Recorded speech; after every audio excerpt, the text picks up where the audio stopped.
Let's get it! 580 Sports Talk, live and direct on a Friday.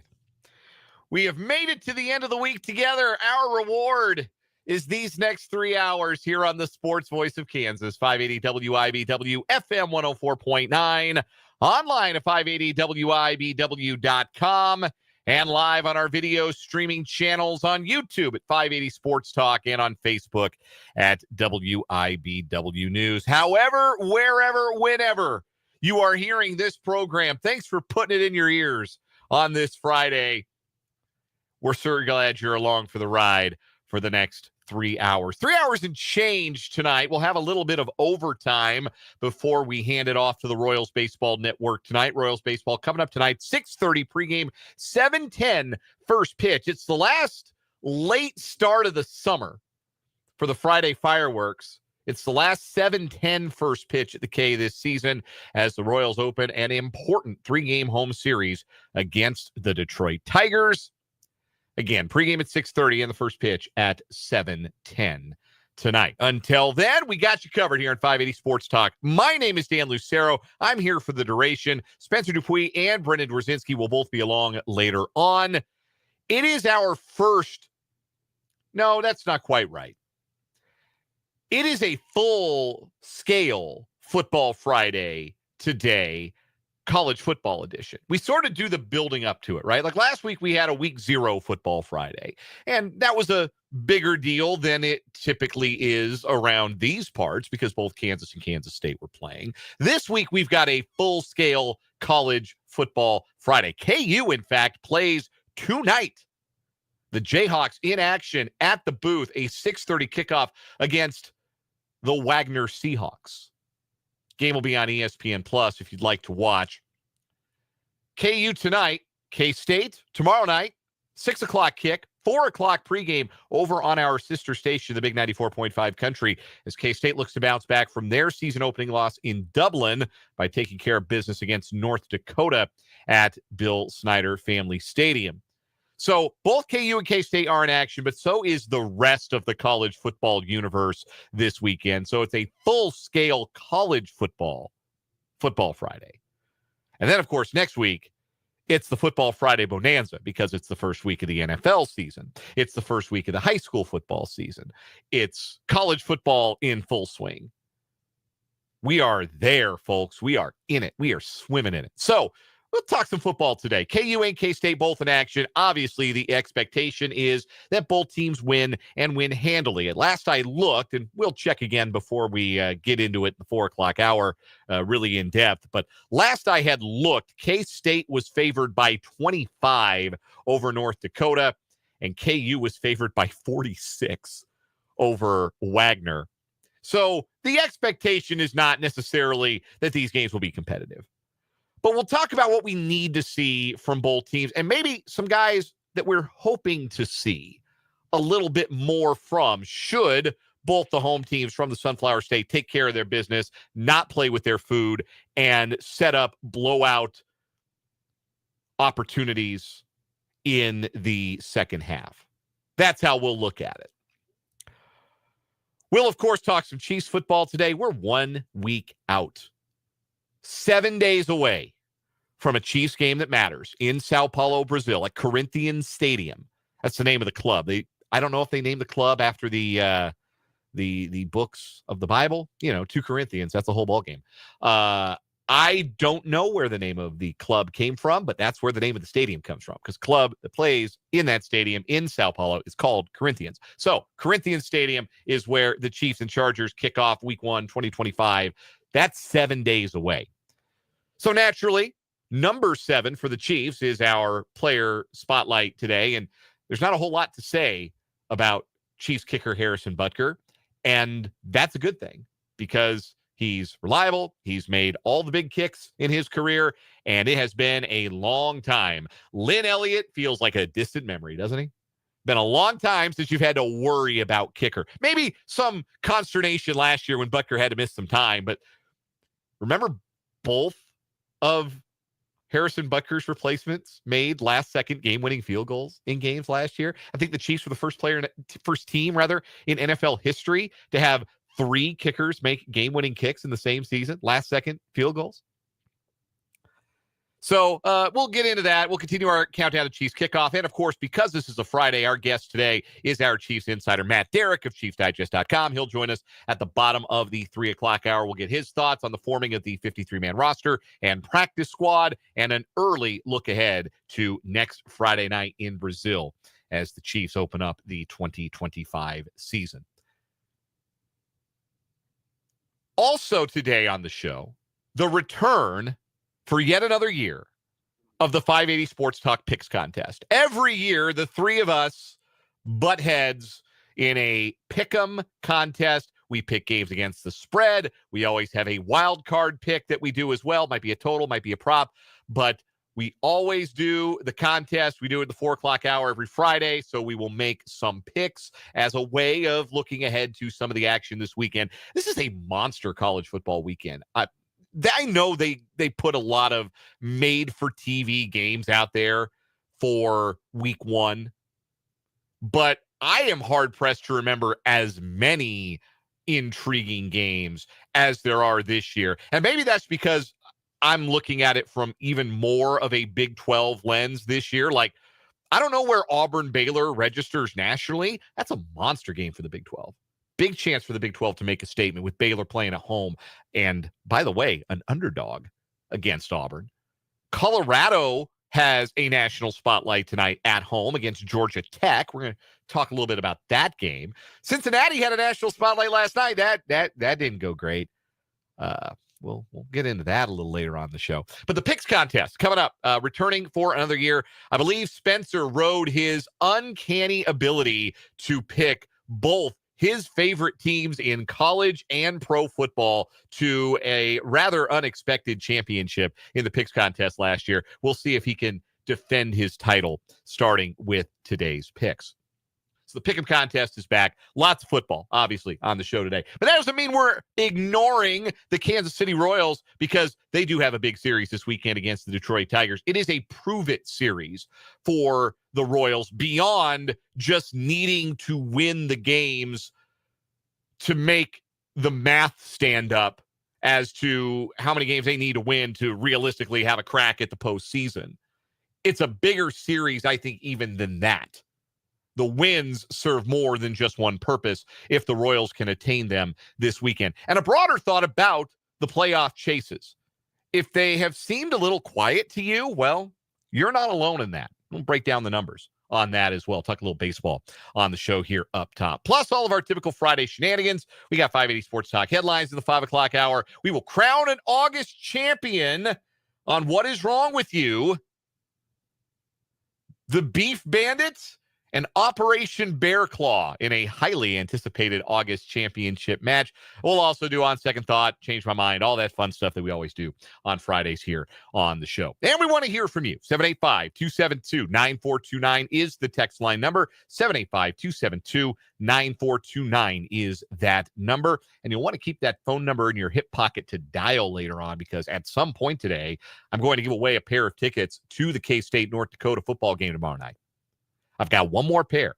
I thought I had one. I have 2. How about that? Found another in the sock drawer. So I got another pair of tickets to give away to a lucky caller later on. So be listening for your cue to call. But throughout the show, don't hesitate to text us on that text line, 785-272-9429. You can also get at us in the YouTube chat. If you are watching the show on our YouTube channel, 580 Sports Talk, hop on in the chat. Say hello to our chatters so far today. Vance and Mark H., you're in first and second. That's been the case so many times. Appreciate you both. Paul and Andrew are into the chat as well. John P. in there. Appreciate you guys being along. To answer the question, if you have missed it, the arm wrestling match between myself and Brendan Dorzinski, it is happening because we are over 800 subscribers on the YouTube channel. We went over 800 subscribers this week. We went over 800 subscribers on Wednesday. In fact, we're sitting on 801. We want more. Don't think, well, I missed a chance to be one of the first 800, and now they don't need me. No, we want you to join the fun. We want you to subscribe to the YouTube channel. We're going to put together another stretch goal. A lot of our listeners have ideas a lot of you folks seem to not like us very much, asking us to do some wild stuff. They ask us, hey, why don't you slap each other in the face at 1,000 volts? Nah, man, we're not gonna hurt each other. I might hurt Brandon a little bit. I'm gonna take him down in arm wrestling, but the only pain will be to his feelings. Maybe, I don't know. Anyway, third week of September is when we are going to do the arm wrestling. And the reason that we have pushed back the arm wrestling and not going to do it right away immediately, we have a short week next week, right? No show Monday. That may be news to all of you, but Monday's Labor Day, so we're taking the day off. So we got a short week, and it's first week of the NFL season, so the shows are jam-packed. Then the week after that, the Royals are out east, so we got a bunch of short shows. We're done at like 5 and 5:30, so we don't have a lot of time. We got to let it breathe. We got to let it percolate. We got to maybe do a little bit more cross-training, get some weight training in. But the third week of September is when we will fulfill our promise to you, the listeners, and you, the YouTube subscribers, and myself and Brendan Dworzinski will arm wrestle live on an episode of 580 Sports Talk and on the YouTube channel, 580 Sports Talk. So go subscribe so that we get closer to our next goal and our next shenanigan of choice.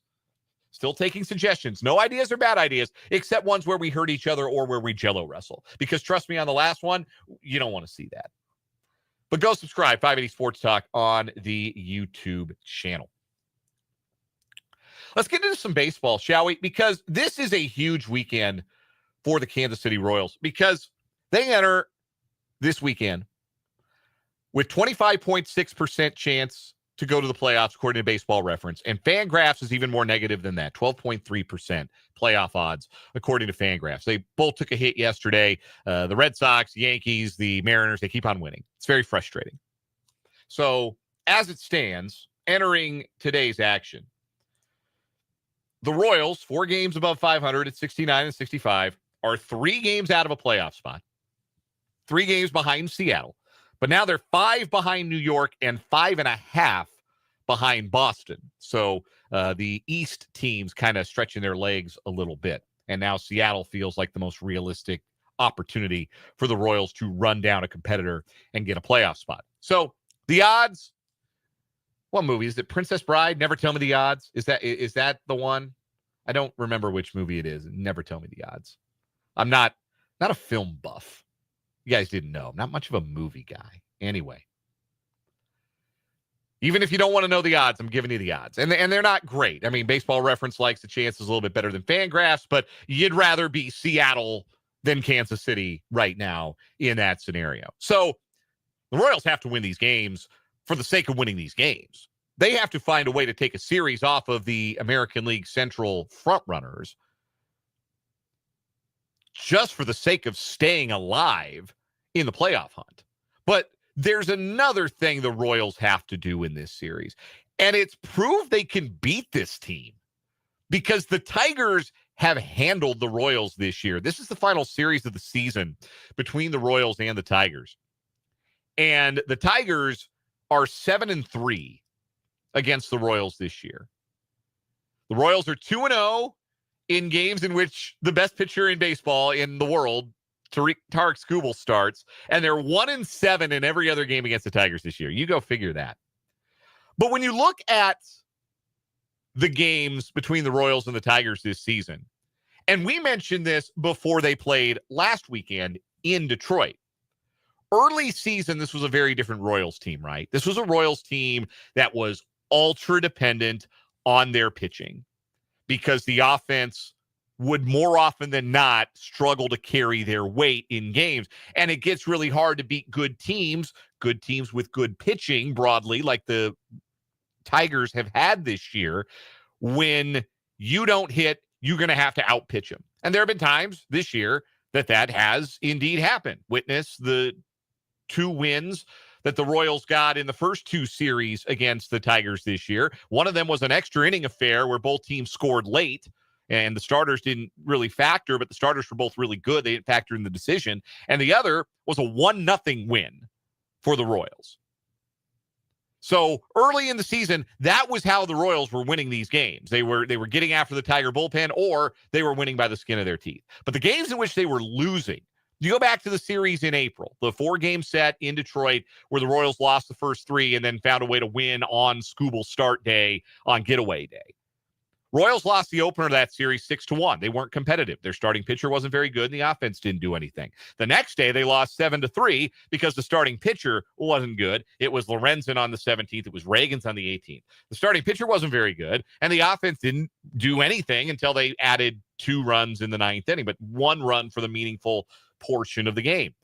The day after that, they lost 3-1. They at least got a better starting outing in that game. That was the one where there were just 2 swings of the bat that scored runs. And the Royals hit a home run. It was Freddie Fermin. It was a solo home run. And the Tigers hit a home run. It was Torkelson off of Lugo, and it was a 3-run home run. And that was the ball game. But again, not really competitive because the offense didn't do anything other than the Fermin home run. And then in the series at the K, late May, early June, the Royals lost the opening game of that series because their starting pitcher wasn't very good and allowed the Tigers to get out to the lead. And when the Royals rallied to tie it at 5, you remember this one? You remember who they brought in, I believe, in his major league debut? Andrew Hoffman, who doesn't pitch for them anymore, pitches for the Diamondbacks. He was the other player in the Randall Grichuk trade. They brought him in a 5-5 tie, and 2 batters later, it was 7-5. And that ended up being the final score. And then the day after that, the Royals lost 1-0. I don't need to tell you what the offense did in that game. It was nothing. So the early games in this season series between the Royals and the Tigers were not competitive. A lot of more often than not, the Royals simply were not competitive. And largely that was because of their offense, though there were some disappointing outings in there from the starters. But then last weekend, you had a game where it was very winnable for the Royals. In fact, they led into the middle frames, and the bullpen coughed it up. Angel Zerpa gave up the 2-run home run to Riley Green that tied it, and Bailey Falter made a mess on the mound in the 7th. And they end up losing that game 7-5. And then the night after that, offense doesn't do much of anything again. They lose that game 4-2. But until Sam Long gives up the home, I think it was a home run in the 8th inning, that's a 1-run ball game for the better part of it. So much more competitive. This version of the Royals, the one that we are familiar with because we have seen it really since the calendar flipped to July, at least last weekend appeared to be better equipped to compete with this Tigers team. And if they are similarly competitive this weekend, they can turn the tables and take 2 out of 3. But they need that not just for the sake of staying in the playoff hunt, and not just for the sake of matching our expectations. So remember, we laid out going into, it was the start of the month, and we laid out, okay, this stretch of games, this is what the Royals have to do. It was after the Washington series. We said, okay, they got to go 5-2 in their next 7 home games. They got to go 5-2 in that stretch of games at home. They better than that. They went 6-1. So now this stretch of games, we lumped this big stretch of games together because it was the 6-game road trip, Detroit, Chicago, and then Detroit at home. We lumped that group of 9 together, said they get 5 there. That's probably fine. 500 road trip, beat the Tigers at home. Well, they got a chance to do that. Now, you can look at this upcoming homestand as a really big opportunity because it's the Angels and the Twins coming to town, and both of those teams, as September starts, are thinking about hunting. They're thinking about where can we play a little golf? What resort can we go hit up in October and play some golf and watch the playoffs? So the entire homestand holds another big opportunity for the Royals to pile up some wins, but they got to start it well. And not, again, just for the sake of continuing to win and put the pressure on Seattle and New York and Boston in the wild card hunt, but also for the sake of proving to themselves that that's a team they can beat, that they can go win a series against the Tigers, because they haven't done it all year. And only in the most recent series were they particularly competitive over the course of all 27 innings of action. So going and winning a series would go a long way, I think, towards confidence, towards building some proof that should the Royals see it through and make the comeback in September and make the playoffs, that they could actually do something once they got there. Real quick thought before I thank everybody in the YouTube comments, Paul and Mark, for informing me that that was Han Solo from Star Wars who said, "Never tell me the odds." Why did I think it was The Princess Bride? What movie quote am I getting it confused with? See, not a film buff. I've watched those movies, and I can't place the quotes. There's a lot of stuff that gets pushed out of your brain or relegated to the nether regions of your brain once you have children. Just, FYI, people who have kids, you don't need me to tell you that. But a quick thought on the Royals in the playoff chase. So you go to Fangraphs, like I said, their playoff odds, and they tend to be a little bit more, I don't want to say they're negative to the Royals, but their playoff odds are built on previous seasons and a team's performance more so than the baseball reference odds, which are really built on what's happened this year and strength of schedule for this year. There's a little more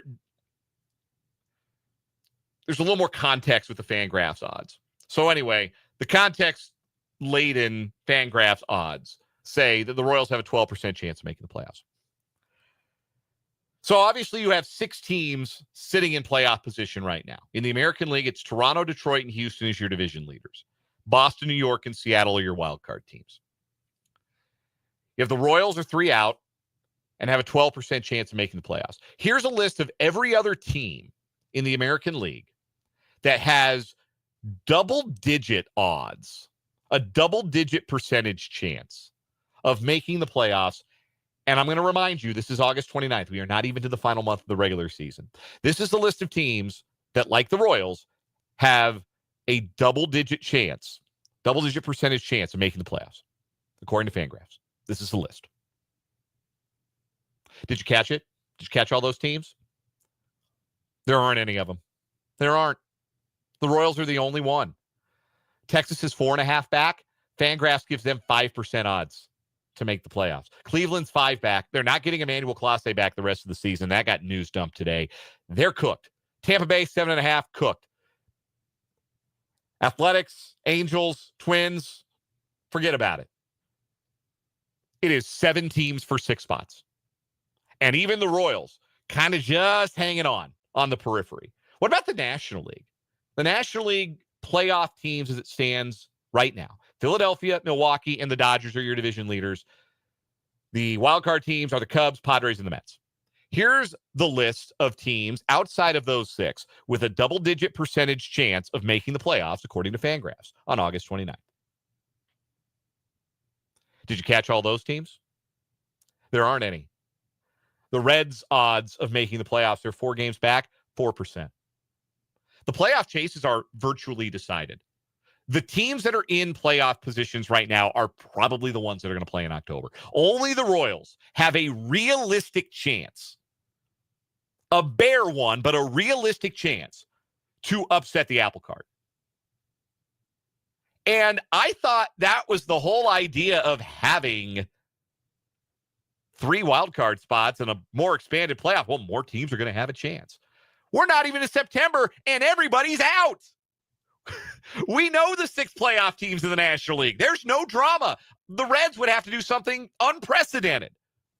There's no drama in the American League other than the Royals. They're the only team still scratching and clawing. Everybody else is ready to turn in their gear. I thought the whole point of these expanded playoffs was to avoid this.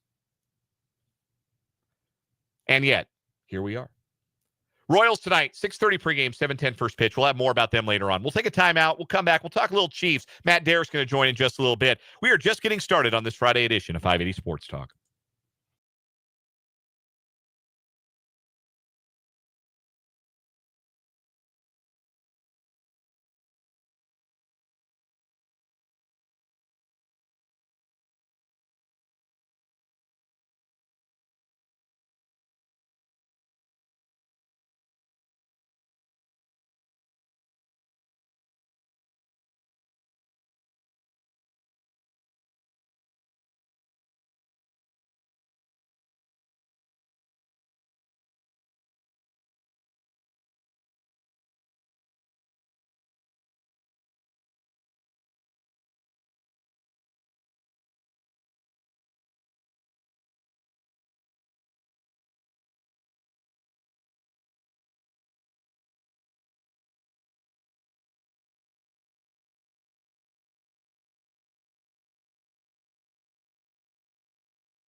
3:33 on 580 Sports Talk. You probably won't know how good you've had it as a Chiefs fan in this regard until the day comes that Harrison Butker is no longer the kicker for the Chiefs. When that day comes, by the way, what state do you think he's going to run for public office in? Is he going to run for Congress or Senate, first of all? It's not going to be piddly state house. No, he man has a super PAC. Like, he's thinking big. What state, what side of the state line is Harrison Butker going to run as a Republican for either Congress or the United States Senate? Is it going to be on the Kansas side or the Missouri side? What do you think? You think he's hoping his buddy Josh Hawley's keeping a Senate seat warm for him? What do you think? Will it be Kansas? Will it be Missouri? That's really the only, question that I have about Harrison Butker, because a question about, is he going to make this kick? Is he going to make this clutch kick? I have never asked that question in the years that Harrison Butker has been the Chiefs kicker. That has never been in doubt. And you will not realize how good you have had it until he is no longer the Chiefs kicker. What a luxury. One of the great luxuries, honestly, of rooting for a football team. Obviously, number one on the list is you have the quarterback. And you know you have the quarterback. You have no doubts about the quarterback.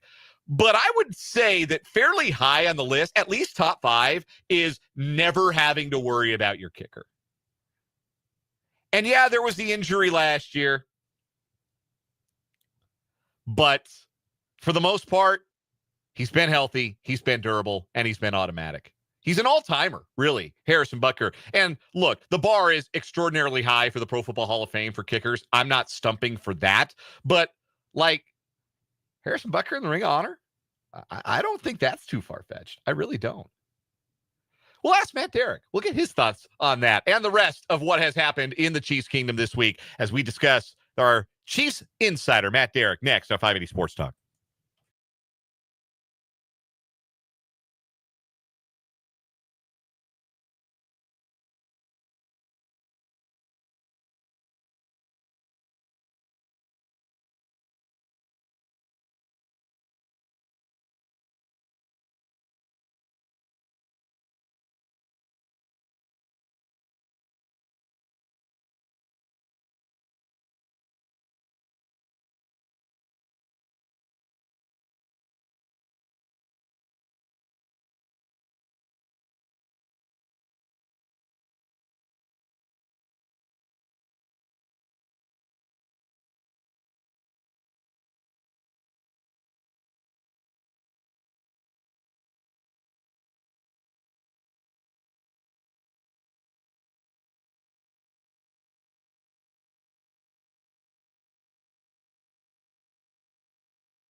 We go to Kansas City and our Chiefs insider, Matt Derrick, who covers the Kansas City Chiefs for ChiefsDigest.com. He joins us every Friday at this time here on 580 Sports Talk. Matt, we are 1 week, which means 7 days away from Chiefs kickoff, and we've been spotlighting a Chiefs player by jersey number every day since we were 99 days away, and now we're up to number 7, which means we were talking about Harrison Butker just a second ago. Is Harrison Butker going to be in the Ring of Honor when he's done? Ooh, really good question. I mean, I would say he probably will. There's a better than reasonable chance that he could end up when he retires as the number 1 most accurate kicker in the NFL. Certainly going to be the number 1 most accurate kicker in Chiefs history. He might set a bunch of records by the time he's done in Kansas City as far as points scored and field goals and all of that. So I would say right now, I would punch his ticket. Yeah, I think he will end up there. Not many teams got 2 kickers in their respective Rings of Honor. Jan Stenerud, of course, already up there for the Chiefs. But, yeah, I think they're going to have to clear space for Harrison Butker. And he'll have to clear some space on his schedule when inevitably he is somebody's congressman or senator or House representative to make his way back to Arrowhead for that day, whenever that comes. All right, Matt, let's talk about the 53-man roster. First question. I think a lot of people have this question. Mike Pennel, did he lose his job, or what happened there that made the Chiefs decide to walk away from a guy that seemed to have a pretty secure roster spot and then not even offer him a place back on the practice squad? Yeah, it's really bizarre, Dan. It doesn't make a ton of sense because I thought even during training camp, it was just like, why are the Chiefs giving Mike Pennel all these snaps? I mean, you know what he is, you know what he's got, and you also know that he's 34 years old. So I really didn't understand I guess treating him like a starter made sense. And I think that at the time, it probably was reasonable to say that he was your best run defender outside of Chris Jones, who is also not a nose tackle. So there's that. But it just didn't make a ton of sense how much they were using him. And they were just treating him like a starter and giving him a ton of reps rather than trying to maybe develop some of the other guys. And now it makes a little bit more sense that, Brett Veach said behind the scenes, they were trying to find a defensive tackle. They were trying to make some trades all through camp. And even by the end of camp before roster reductions, they tried to get Juwan Briggs out of Cleveland, but he ended up going to the Jets for a better draft pick. It sounds like there were some other players that they were interested in, maybe still are interested in, but just aren't available or can't get a deal done. But it raises a big question because it's like, hey, if you didn't think that Mike Pennel was going to be your guy going into the season, why wouldn't you given, Fabian Lovett and Marlon Tuipulotu more work to see what they've got? And now to also kind of backtrack on the Omar Norman Lott as kind of a one tech that can fill in as a run defender. It appears the Chiefs are going into the season with Derrick Nottie and what else? I'm assuming that they're going to be activating somebody for the practice squad for week 1 to give them some run defense, but it really raises the question, especially going up against the Chargers and their kind of rebuilt backfield. What are they going to do to try and stop the run? Yeah, because Jerry Tillery's not that guy, right? Like Jerry Tillery is much more of a pass rush defensive tackle than a big run plugger. So, yeah, it really does seem that the Chiefs might be looking towards one of the new defensive tackles they brought into the practice squad yesterday. What can you tell us about some of those new Chiefs that didn't go through camp with the team but have been added to the practice squad? Yeah, and I mean, all of them have been around for a little while. Broderick Martin has kind of kicked around the league a little bit, most recently with the Lions. And I know Zach has a lot of C's in his name. I can't remember his last name now. I'm completely blanking on it. But because that's how much turnover the Chiefs have had. I mean, they basically have brought in 5 brand new defensive linemen over the last couple of days. And Brett Veach says, hey, they're not done yet. I mean, they're going to, if these guys can't get it done, they're going to move on to the next guy and see if they can do it. But at this point, I mean, yeah, you're talking about some just veteran, run stuffers, run pluggers, some guys that probably offer more size than anything else. as their biggest trait. And even with, Derrick Nottie, I mean, the pitch from Brett Veach is that they want to get younger and more athletic. And I get it. And, hey, and Zach Pickens, thank you very much. I finally managed to pull that out of my mind. Wanted to see if you could get it. I knew you would. The biggest advantage that all these guys offer is that they're bigger or younger. I don't know that is Derrick Nottie more athletic than Mike Pennell? Your mileage may vary on that one.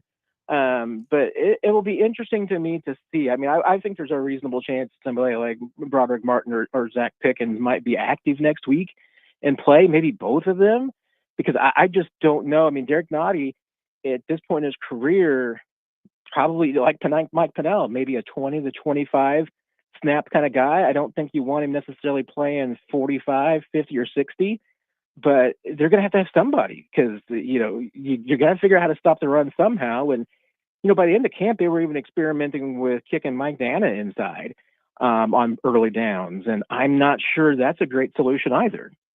Matt, do you think the bridge is burned with Pennell, or could we see a return potentially down the line this season if injuries happen? Well, Brett Veach certainly left the door open. He told us yesterday that they love Mike as a player, great human being, all the right things. But hey, he said that they also, like I said, that they wanted to get younger and they wanted to get more athletic, which implies that Mike Pennell is not those things. And at 34, legitimate point there. He also said, because if he comes back, it would be his third stint with the Chiefs. And obviously he said, the last two times that when he's come in, he's given them his best in some short spurts. And maybe that's what they wanted, they just wanted Mike Pennell in short spurts this year. Mike's also been on social media posting a lot about loyalty. So I think you can maybe draw your own conclusions there that maybe this was just a relationship that went sideways, and hey, will time heal all wounds? And if there's no other opportunities out there, will Mike Pennell suddenly become more receptive to the Chiefs? I guess we'll see. Matt Derrick covers the Kansas City Chiefs for Chiefs Digest. He is our Chiefs insider, joining us here on this Friday edition of 580 Sports Talk. The big Chiefs news of the week: Rashee Rice suspended for the first 6 games of the NFL season. It sounds like Rice was amenable to the idea of starting the suspension with week 1. It could benefit him physically. It certainly benefits the Chiefs to not have it hanging over their heads. It benefits Rice to not have it hanging over his head anymore. How influential or not do you believe that the organization was in encouraging Rashee Rice towards a resolution? Because I think he could have maybe fought it and waited to the hearing and maybe even gotten fewer games, maybe a game or two less. But this is the denouement of the situation. How influential was the team in Rice's thinking, do you believe? Yeah, I'm not sure that the team was really involved. I mean, they were consulted for sure and kind of knew about the situation but it really sounds like it was really and totally pretty much up to the NFLPA and Rashee Rice specifically about what they wanted to do. My understanding from some of the people I've talked to is that the NFL was dead set that if this went to a disciplinary hearing, that we're going to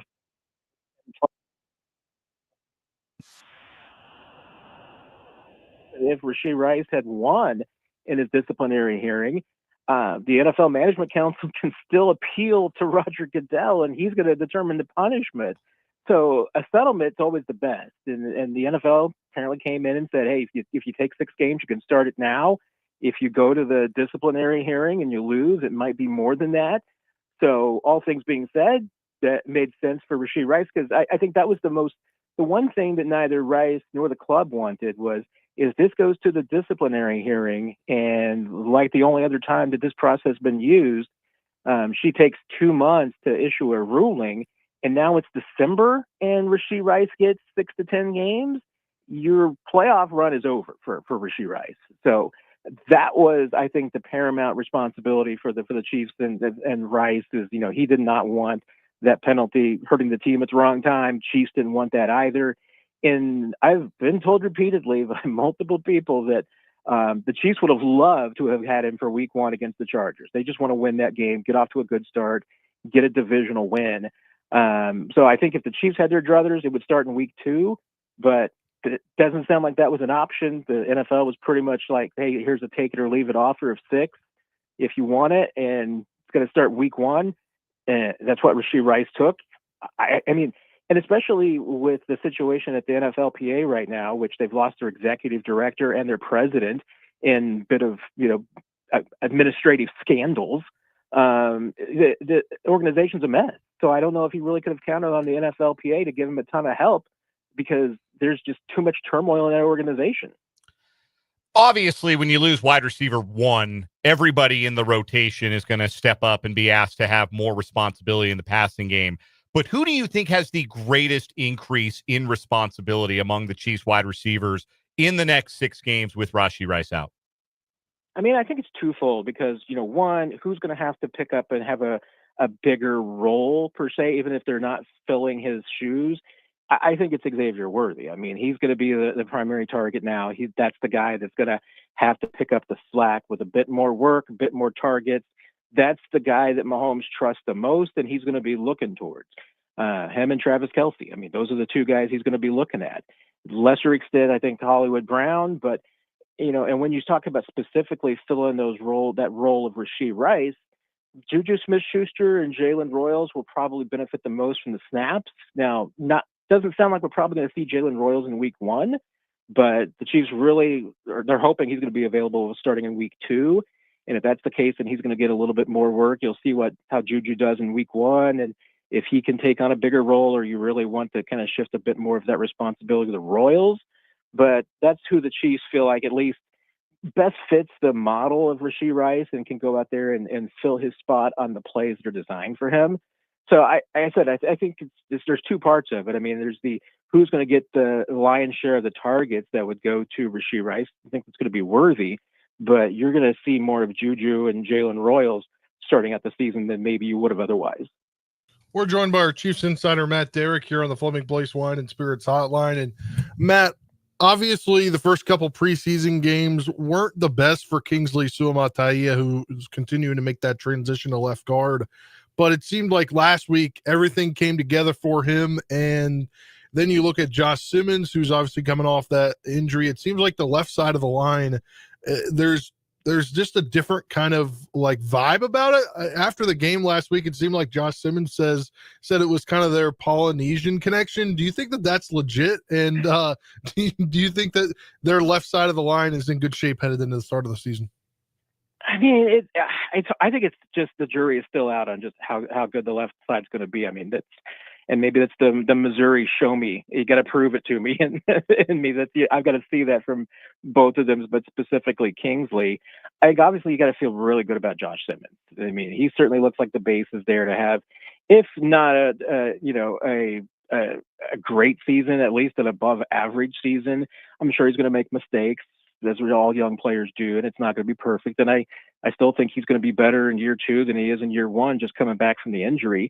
But the great thing about Kingsley, at least from the Chiefs standpoint, is that they saw progress from game to game to game. I mean, it was each game seemed to be a little bit better than one previously. And that's important, because I'm not sure that we ever saw that progress last year.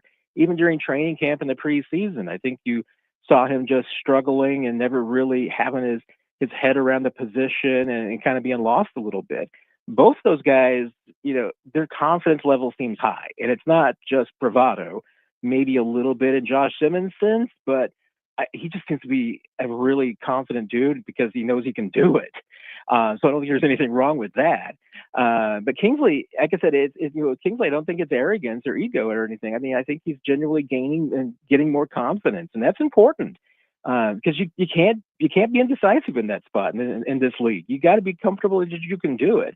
And he seemed to be more aggressive and more confident in the passing aspects and pass blocking, which he'd really been, I felt like in the first 2 preseason games, even at times in camp, just a little bit more passive and tentative.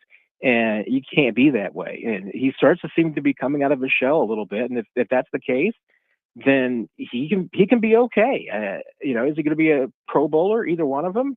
Probably not. But I think that game against the Bears at least showed that if you get above average play from that left side of your line, that's all you need from Mahomes, and because he's going to take advantage of it.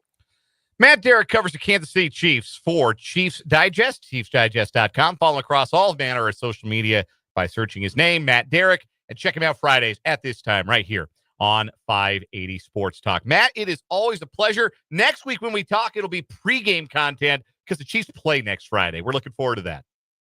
Sounds great. I can't wait, guys. Take care, my friends. That is Matt Derrick. We will step aside for a timeout, come back and wrap up this hour of 580 Sports Talk after this.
All right, changed my mind, Spencer.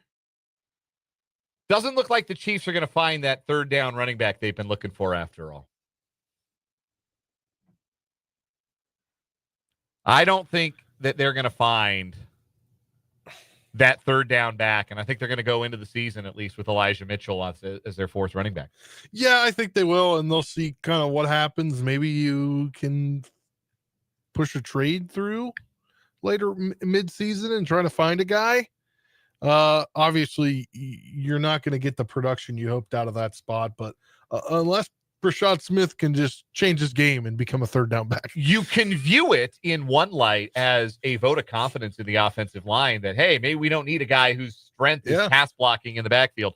But on the flip side, when you run as much shotgun as the Chiefs do, and it's the NFL, and teams like to blitz, and teams want to blitz Patrick Mahomes, not give him time to throw. Yeah, you're gonna need somebody who can fill that void. I just don't know who it is, and I don't think they're out there on the free agent market right now. Otherwise, I think that player would already be a Chief. You haven't changed my mind? That Kingsley Suamataia is up for the job at left guard. He sure looks like it in game 3 of the preseason. I think he's got the traits. I think the question is a matter of holding up in pass protection, and I think that's not a physical issue. I think it's a technique issue. I think you can teach technique. I think you can improve technique. If it were he's just not strong enough, there's nothing you can do about that. But I think it's a technique issue, and I think he can get it right as he goes. In the 4 o'clock hour, the 580 Sports Talk Picks Contest returns. Plus, we crown a monthly champion on What Is Wrong With You and talk K-State and KU on 580 Sports Talk.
Let's get it. Hour number 2 on this Friday on 580 Sports Talk on the sports voice of Kansas, 580 WIBW, FM 104.9, online at 580WIBW.com.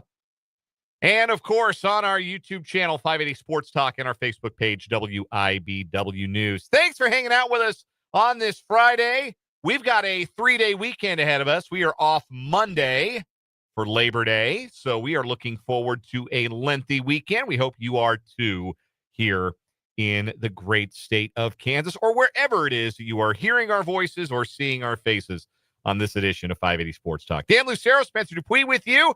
And Brendan Dworzinski is also here on the program to start this 4 o'clock hour. What's up, dog? Not much. How are you guys? Man, we're good. Pretty we're good. good. Hey, it's a Friday. What's up, man? So we don't have a show Monday. Correct. Royals don't play Monday, but do we have something on the air? The Royals do not play Monday. That is correct.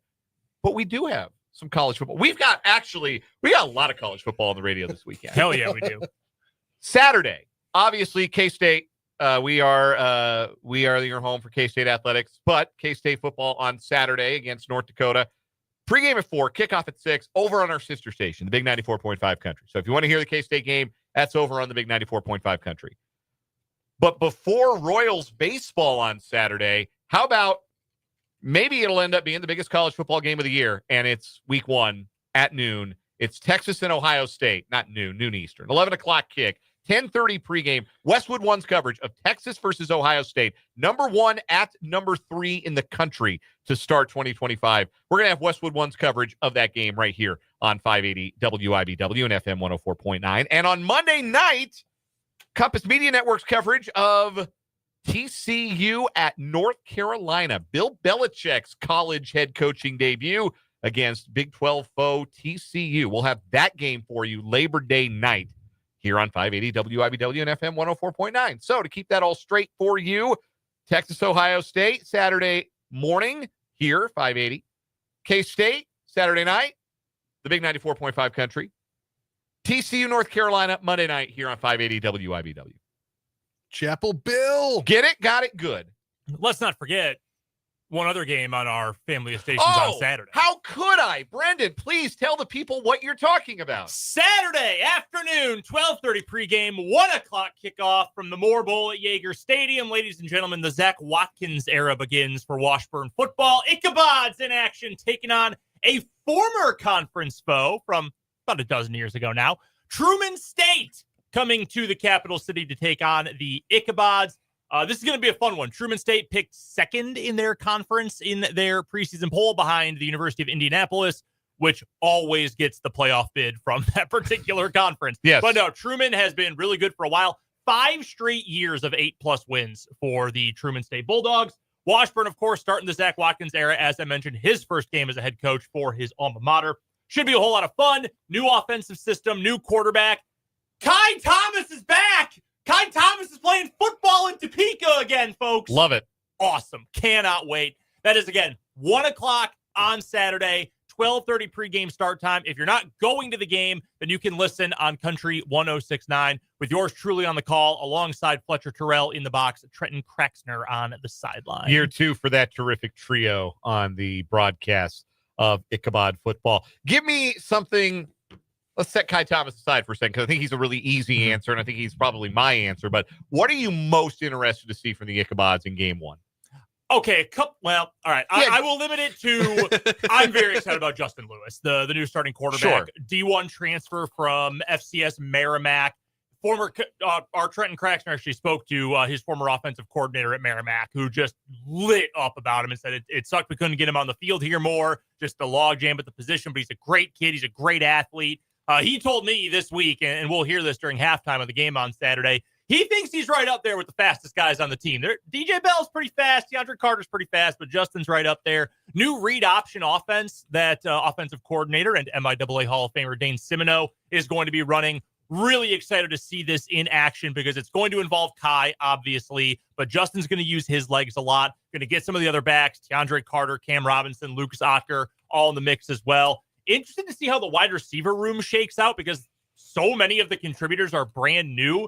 Washburn's best receiver from last year, Trey Richardson. You may have heard he's starting for an SEC team this year. Yeah, he is. A lot of new looks on the offense, mostly based around the scheme. I'm super excited to see Justin play, and easy kid to root for. Really looking forward to seeing him get his first action. Excited to hear you, pal, on the call Well, of the Washburn Ichabods season opener and all the Bods action throughout the year over on our sister station. You're home for the Ichabods, Country 106.9. What time again on Saturday? 12:30 pregame, 1 o'clock kickoff. There you have it. That's a lot of college football on the Alpha Media family of stations coming up this weekend. We're excited to bring it all to you. So much that we actually kicked K-State so we could play Arch Manning on this station. That's not how it works. That is not true. Do not. You know who gets the angry emails and calls about that? Me. Yeah, forward those to me. I'll handle those this time. Yeah, take it easy on me, man. It's a Friday. Anyhow, still to come this hour on 580 Sports Talk. Speaking of K-State, we'll look ahead to their game Saturday night against North Dakota and KU's game tonight against the Wagner Seahawks. Not expecting any drama, naturally, but what are we expecting to see? And maybe who are we hoping to see with both teams maybe having the opportunity to go deep onto their respective benches if they are able to take control of these games against FCS teams. We will crown a monthly champion on What Is Wrong With You. We have the Beef Bandit in one corner, Operation Bear Claw in another. Looking forward to crowning an August champion and having our 8th participant for the Tournament of Failed Champions coming up in December confirmed. We've still got headlines, a look ahead to week 1 in college football, a Royals-Tigers preview still to come on the show as well. Want to hear from you on the text line. 785-272-9429 is the number. That is 785-272-9429. You can also get at us in the YouTube chat. If you are watching us on the YouTube channel, 580 Sports Talk is the name of the channel. Go subscribe to the channel if you have not already. And jump in the live chat. We have had a lively chat thus far and looking forward to seeing some more of you in there as we go along on this Friday. Come on, if you're at work, sitting at your desk and watching the show, you're not really working. Come on, it's Friday, 4/13. Come on, you're done working. It's a 3-day week, holiday weekend. Yeah, 3-day holiday weekend. Yeah, hop in the chat. Get up in here and have some fun with us. And have some fun with another year of the 580 Sports Talk Picks Contest. Last season, we are thrilled to bring it back. Last season, it was Spencer's uncanny ability to correctly pick the games involving his alma mater and favorite NFL team that propelled him to victory in the season-long picks contest.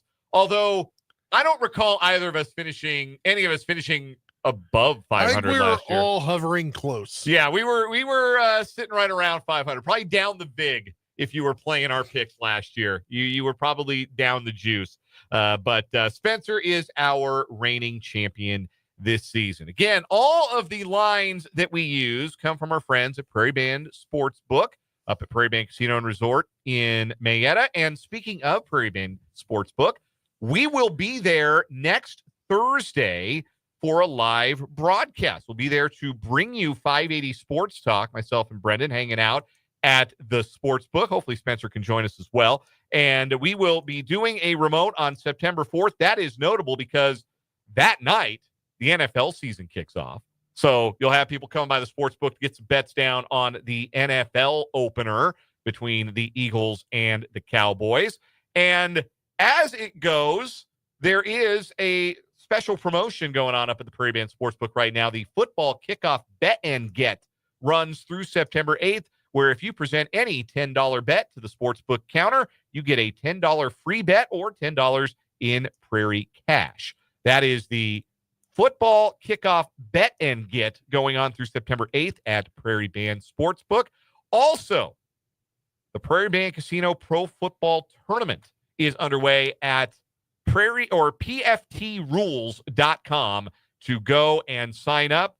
You pick 5 NFL games each week throughout the season, score the most points, you win big bucks. The prize pool right now at minimum is $11,400 and only going up the more people that play. So you can win some serious money if you can pick some football games. Go to PFTrules.com to learn more about the Prairie Band Pro Football Tournament. The entry deadline to start this season, the 7th of September at noon. So we'll be there next Thursday and maybe get some action on next week's games down. But we do have their lines for our picks As always, the contest goes like this. We pick 2 NFL games against the spread. We pick 2 college football games against the spread. And then we have a wild card pick that can be whatever it is that we want it to be. It can be a total. It can be a prop. It can be a money line, just as long as the odds are not outside of, I think we agreed minus 120, because that's typically the max you would get on a spread. You are correct. So, yeah, anything where the odds are minus 120 or worse. Anything outside of that, we need group approval. Yeah, like you can't go betting, oh, yeah, I'm going to go, like, I'm taking KU money line this weekend against Wagner. That's my wild card. No, absolutely not. Absolutely not. That is grounds for removal from the picks contest. But obviously, you don't have any NFL this week, so we're just doing college games, 2 against the spread and 1 wild card. And because he is the defending champion, I find it only appropriate that we cede the floor to Spencer Dupuis for his picks. Spencer, give us your first 3 picks of the 2025 season. Well, it wouldn't shock you to know that my first pick is my alma mater, Marshall University. Yeah, it would have to be. You were cash money with Marshall last year. They won their league, and you nailed every single time you bet their spread. It was incredible. Yeah, we got a lot of question marks this year. I think they were also, as a team, like 12-1 ATS or something like that. Yeah, they were. They were like tops in college football. What a ride. We'll never forget it. They're to actually win the game this weekend, I give them probably about a 5% chance here. So they're playing at Georgia. That's where I was about kidding. 20 percentage points too high, I think. Yeah, they're going to Georgia.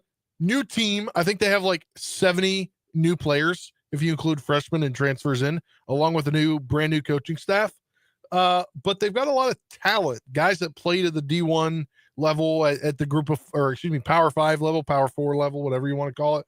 So I have them covering the 38. All right, so I have 2 thoughts about this one. Number 1, I'm a bit worried that Dan is starting at quarterback, and I'm going to start at defensive end. I'm a little worried about that roster. However, loosen up my arm. I believe Syracuse transfer Carlos Del Rio something is starting at quarterback. that means Carlos of the River.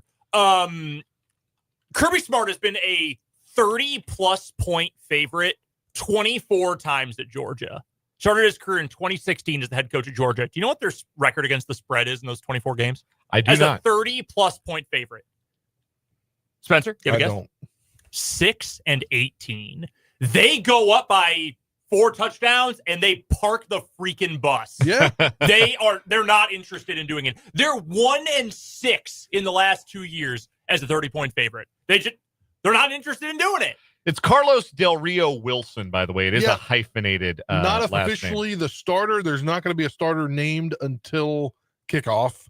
There's 3 quarterback race. So I think from my sources, this just in my sources have told me Del Rio Wilson is getting the start tomorrow. There you go. All right. But each are going to play, all 3 of them.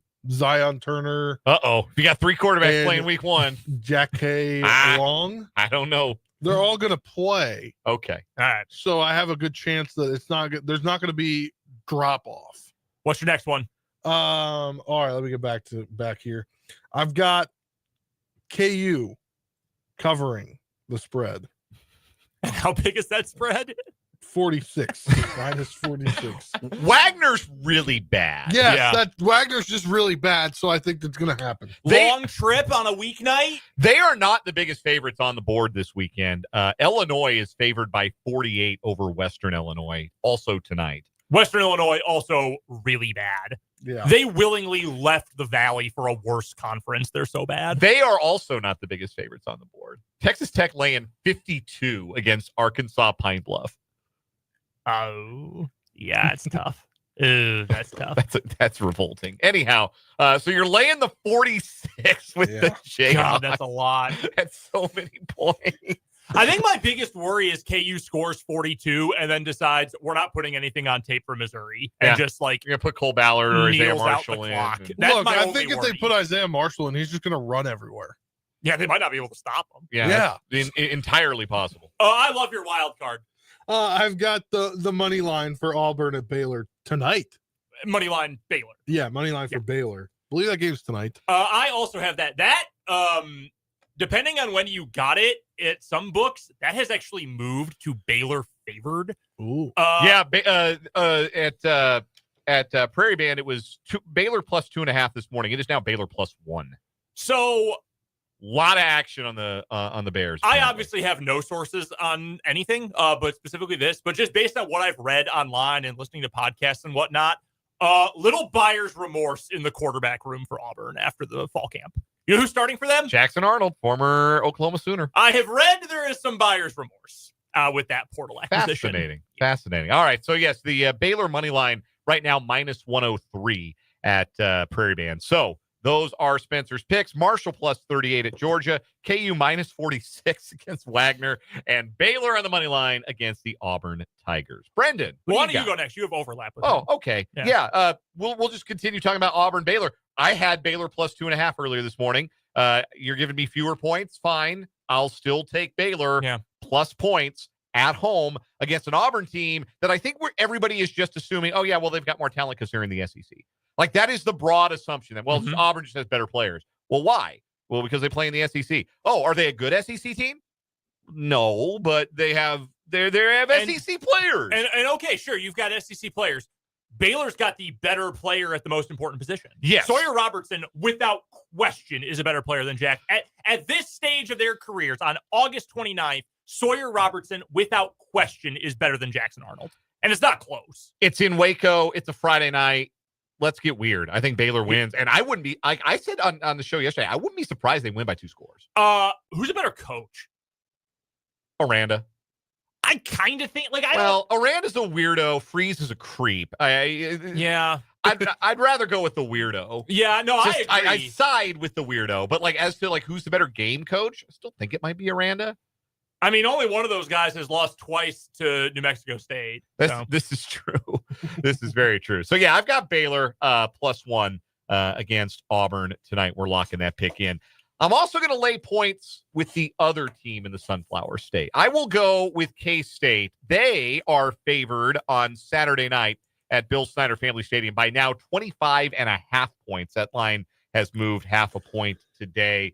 I have no problem taking that. I think Kansas State is a lot better than North Dakota, and I think they are going to play with a point to prove. I do not think this is going to be Chris Kleiman runs into the line and is happy to get out of there with a 28-10 win. Mm-hmm. No. I think that team has a point to prove, and I think it is fair to be concerned, and we'll talk about this more later on in the show, about the stamina, about the legs, but also I think K-State can rotate a bunch of guys in, keep some guys fresh, and have better players coming in off the bench than North Dakota has starting. So I think Kansas State wins this game by 4 touchdowns and handily. So I will lay 25.5 with Kansas State. Frankly, that's an insulting spread for a Big 12 contender at home against an FCS team that won 5 games last year. It's way overreactive. And honestly, if you want to bet K-State, if you're putting real money on this, you are benefiting from everybody's attention being on Ohio State, Texas, which we'll get to in a second, Miami versus Notre Dame, and Clemson versus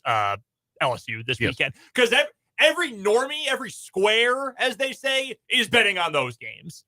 People, whatever, K-State versus an FCS, whatever. You got a little edge here, because I'm with you. I think they'll crush it. And honest to God, if this is a 10-point win, I'm willing to sound the alarm. Yes. I think we need to set off some alarm bells. Oh, 1,000%. No, I think K-State is coming to prove a point, take care of some business at home. I think they're going to roll. My wild card pick, I'm on the total in the biggest game of the weekend, Texas and Ohio State. The total, and I'm double checking to make sure that the number hasn't moved because the numbers have been bouncing a little bit today. The total is 47. Right now, this is on the board as a pick'em. At Prairie Band. The total is 47 points. I'm going under, and here's why. Arch Manning is not a first-time starter, but he ain't ever started a game like this. Mm-hmm. And Julian Sayin, his counterpart for Ohio State, hasn't started a college game, period. I think that will bring out a little bit of conservatism in both coaches. I think there's going to be a long feeling out period to this game. I think that both defenses might actually be pretty good. And I suspect this will be a lower scoring affair. Even though there are certainly some playmakers on both sides of the ball, I could see both coaches not putting their quarterbacks in position to make mistakes in this game. I think Sark's better at that than Ryan Day is and his new offensive coordinator. So I think Texas is going to win this game as a result. But I do think this will be a game where you don't have a ton of explosives in the passing game, and I think that you will have a lower scoring game as a result. I go under 47 in Texas, Ohio State. And I do think the Longhorns are going to win for what that's worth. I like that a lot. I like the under there. I also like Texas to win this game, frankly. All right, for my picks this week, I'm the only one without a Kansas team. I've got one tonight, Georgia Tech on the road, P4 versus P4 road favorite. Little scary, but I'm taking Georgia Tech -4.5 against Colorado. How about -4 because the line has moved? Sure, great. Yeah, moved in your favor. Go ahead, bet on Coach Prime. Look, Caden Salter is fun and exciting, and I know there's some rumors out there that he was kind of phoning it in at Liberty because he wanted to get out last year and couldn't find a good spot to land. He's good. This is different, and it's not Conference USA. I understand that Georgia Tech has some defensive questions. I think they are going to hold the ball for 40 minutes, and I think they're just going to pound Colorado into dust. I think they are tougher offensively, and I think they're going to win this game by a touchdown. I will take the Bees up in Boulder. This one's kind of gross. Cal at Oregon State, battle of former Pac-12 rivals. Oregon State was favored by 2 earlier today. Is that line still the same? Let me double check. I'd be surprised if it changed. Yeah, it's 2. Okay, I'm still happy to take Oregon State as a 2-point favorite there. Give them a 2-point bump at home. They've got a little more consistency. They've had a bunch of guys change in and out. Cal lost its superstar quarterback in Fernando Mendoza. And their superstar running back in Jade Knott. Yep, they lose Jade Knott. They've dealt with a bunch of injuries. Their coaching staff, Justin Wilcox is probably going to get fired if they don't make a bowl game this year. I have to tell you who their coordinators are. I need to pull this up here in just a second. It's awful. It is the most bad vibes coaching staff I think I've ever seen in my life.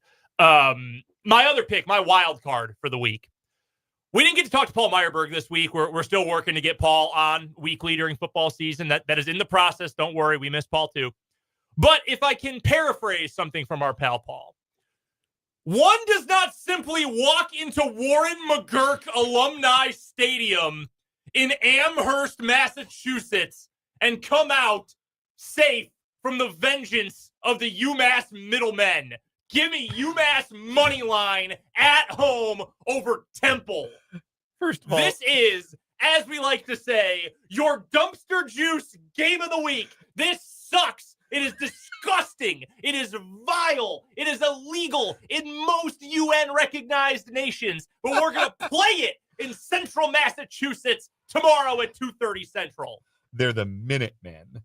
Yeah, isn't that what I said? You said middlemen. Well, that's also somewhat accurate, if we're being honest.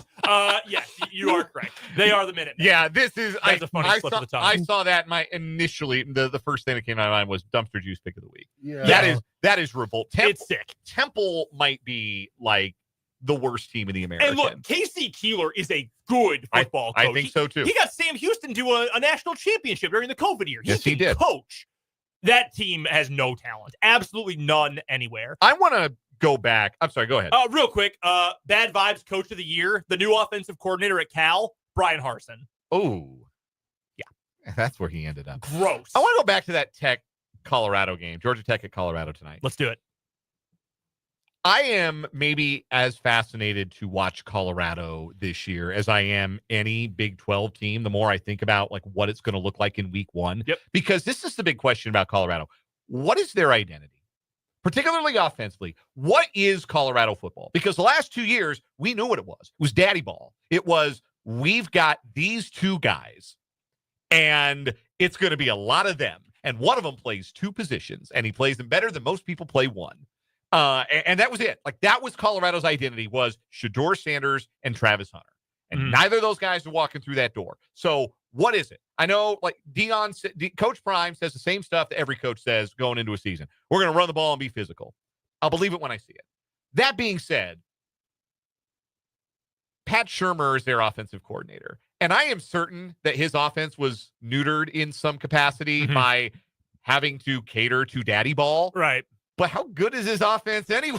Not great. Like, he's never really been real good at the job. So that's what I want to know from Colorado. Like, that could be anything. And I don't know what it's going to be. But Georgia Tech, they know who the hell they are. And that's why I think they're going to win the game. Because not only do they know who they are, what they are is built to beat a team like Colorado, because they're just going to beat you with hammers for 60 minutes. And Colorado on defense, to me, they're not ready to stand up to that.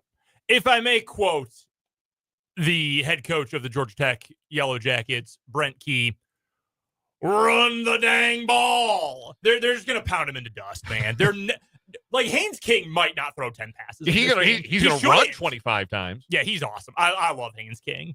But yet, it's a criticism of Shedeur Sanders. You've never played outside of your dad's system. He has, from the time you were a small child, has built an entire football team system idea around you. And now he's got to go to the NFL and deal with extremely not that.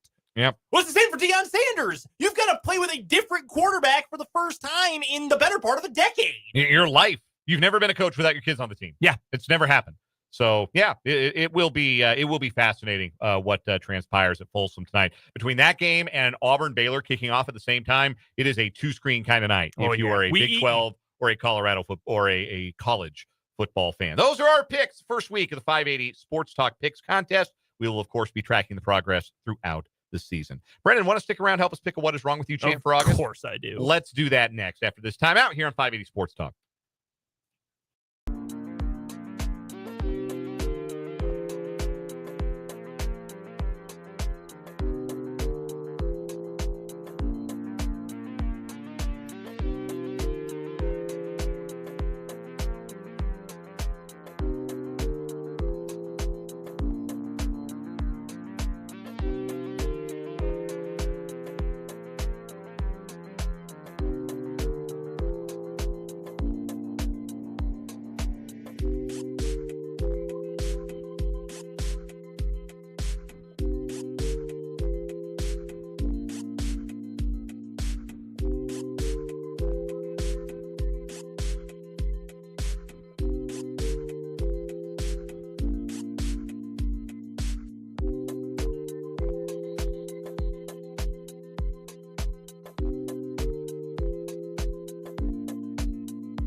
It all comes down to this. In the month of August, we have 2 stories remaining in the month from our month of What Is Wrong With You stories.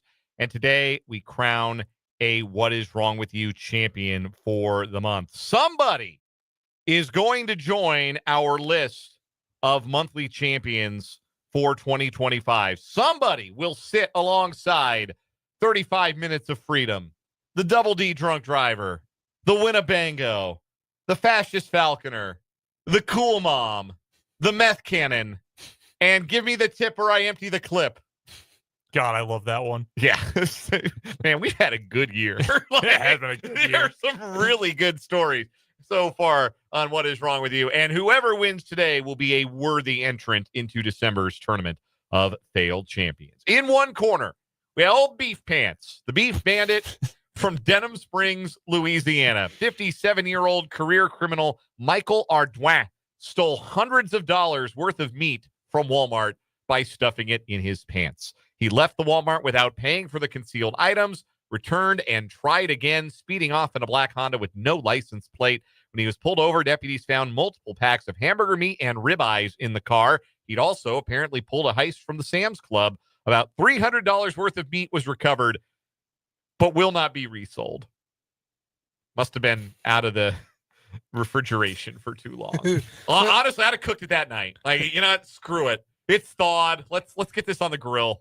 It's shrink wrapped. It's fine. We'll cook off any pants germs. That was the second beef story of stealing from Walmart we had this month. Yes, we had 2 beef thefts. Yeah. The other guys looked like they were trying to do a cookout because they also stole like napkins and individual bags of chips. The Lay's party pack. Like, yeah, they sure did. This guy, he just want to have a bunch of ribeyes. Also, you look at his mugshot, and his eyes are hanging so low. He looks like me trying to wake up for an 8 o'clock class in college. Yeah, man. He's going through it a little bit. So that's the career criminal known as the Beef Bandit. In the other corner, we have Operation Bear Claw, the 4 Los Angeles County residents who came up with a scheme to defraud the insurance companies Bristol West, Progressive, and State Farm. How did they do it? Claimed automobile damage due to a bear attack. Caught on camera on their own home video camera systems.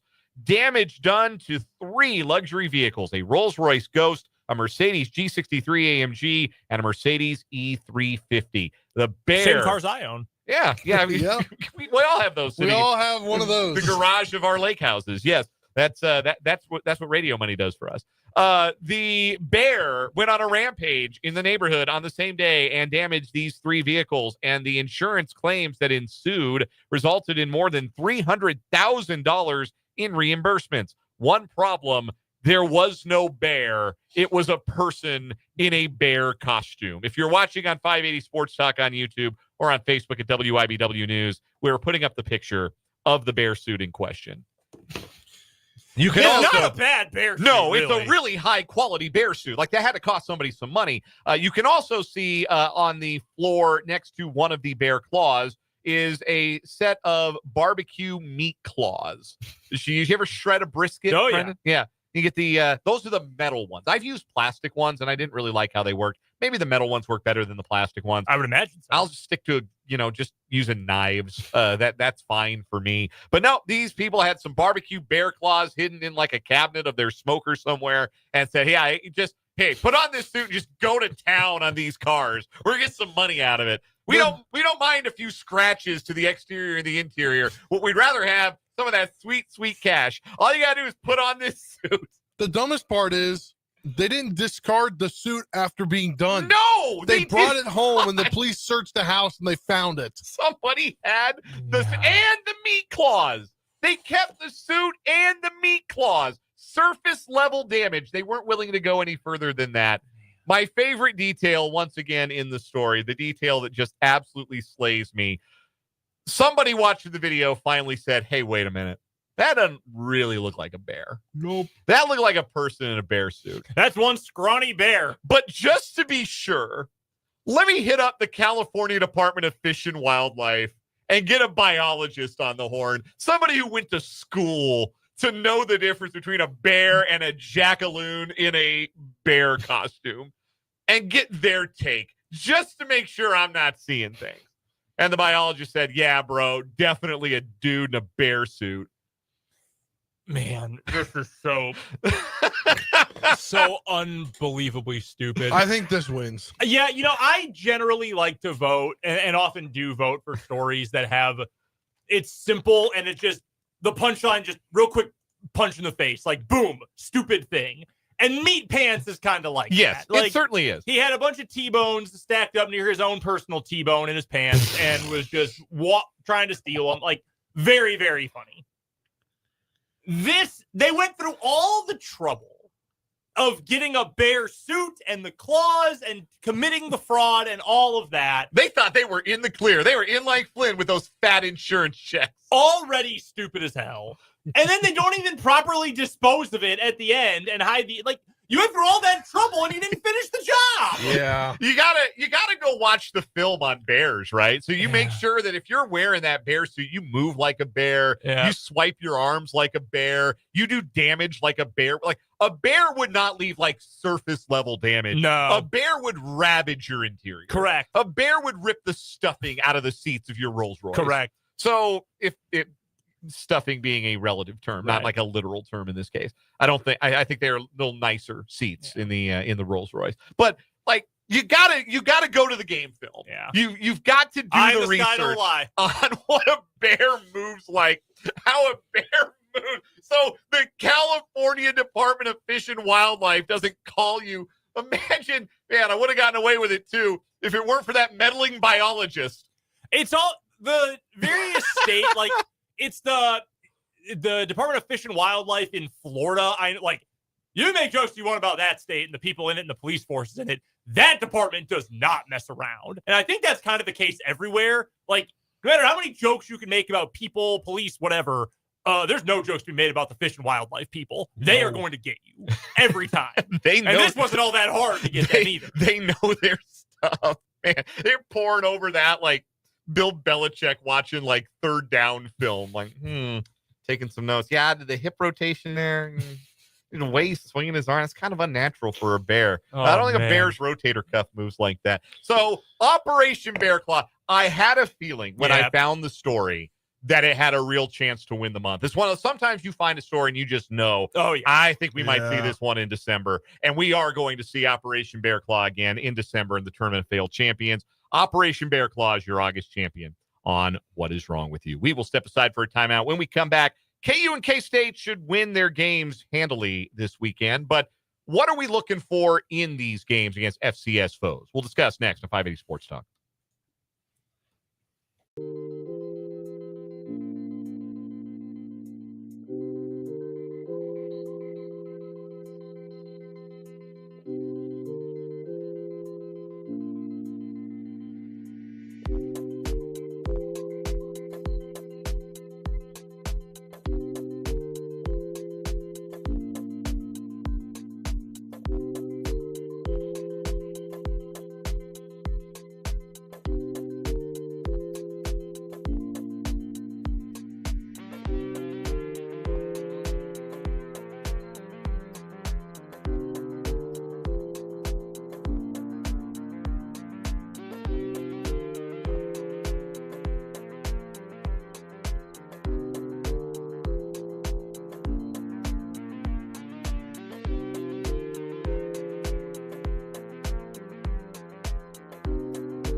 446 on 580 Sports Talk. Text from the 785. A real bear would have flipped those cars over like toys.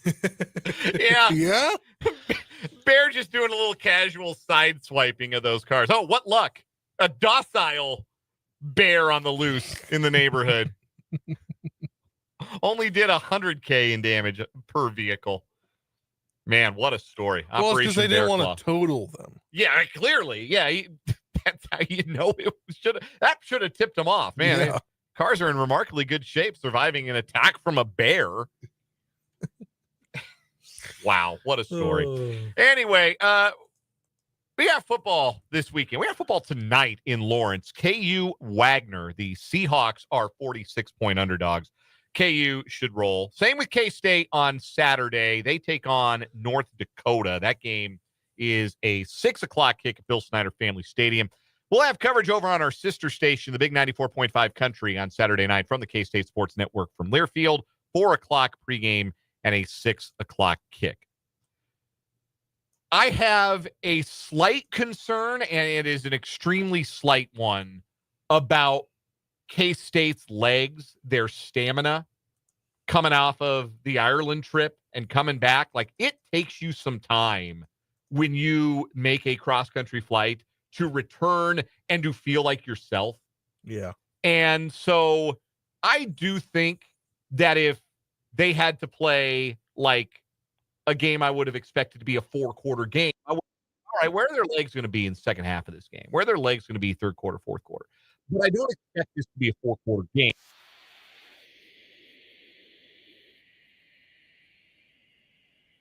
Not have the explosive plays out of the backfield that they would normally have with a healthy Dylan Edwards, but they should still be able to run the ball effectively, run the ball between the tackles, and they showed that they have the passing game ability, the scheme, and of course Avery Johnson with the arm and the mobility to get some guys open down the field, because both touchdowns that Johnson threw for against Iowa State, which is a really good defense and a good secondary, they got guys wide, you-know-what open, butt naked open, as we like to say on this program. Jace Brown, a guy you typically would account for, they got him butt naked open. Jaron Bradley was butt naked open on that 65-yard touchdown on the first play of that last drive for K-State. So I would expect to see more explosion in the passing game in this game, and I want to see Kansas State come out in fifth gear. Come out standing on the accelerator. No feeling out process here. Go take out your frustrations from last Saturday on North Dakota. What is their logo? Are they the Eagles? Like, what are they? I know they're not the Fighting Sioux anymore. That was the whole thing. Fighting Hawks. They're the Fighting Hawks. Hawks. I want to say Eagles. It is the Hawks. They are the Fighting Hawks. Take it out on the Fighting Hawks tonight. That would be, or tomorrow night. That would be what I would expect from Kansas State. Guys, I'm going to be interested to see on Saturday night. This will be a game in which Devin Rice now will expect to play. Yeah. Because we didn't expect to see much of him. And then he was sort of thrust into the spotlight a little bit after Dylan Edwards got hurt before even taking an offensive snap. Joe Jackson's going to be running back one. He'll be ready. And I think Devin Rice is going to be a guy that if there is some explosion coming out of the backfield, I think it is likely to be him. J.B. Price is another running back who's going to get an opportunity on Saturday. I would expect to see a lot of mix and match in the backfield, and I want to see what these other running backs are made of in Dylan Edwards' absence to take advantage of an opportunity to get out and play. Also, there's a chance, we don't know, but the Malcolm Alcorn Crowder, Ryan Davis didn't play in the opener. Joe Klanderman made it sound like they could both be back and that both are going to play a big role this season for K-State. So I want to see both those guys. Ryan Davis in particular got a lot of buzz this offseason. And with K-State looking like Toby Osunsanmi's found a role as a pass rusher in what looks like an entirely new defense. Like, K-State changed their depth chart going into this week. They are running a 4-2-5. A big nickel, if you will. And I would expect to see Ryan Davis get some edge rush opportunities, and I'm really interested to see what that looks like. If indeed he and Alcorn Crowder play, I'm excited to see them. As for KU tonight, again, they should win enormously. They look like they're going to be super explosive on offense. Might not see LaShawn Williams tonight. I know that he was dinged in the opener, so that maybe means more Daniel Highshaw with the first team, and maybe some more of the backups. Maybe we get to see some more. Maybe we get to see some of Harry Stewart, who we didn't see in the opener. More Johnny Thompson. But I am hoping that KU gets up big enough that we get to see more of Isaiah Marshall, because we saw Marshall for like one play near the goal line in the opener against Fresno State, and he almost scored. He almost took a run into the end zone. He got down to the one. And then they said, we're done. Yeah. And then we don't need to embarrass these guys. We're going to go ahead and kneel it out, because it was a 2-minute warning at that time. And they decided to kneel it out, which was good sportsmanship. But like, that was tantalizing.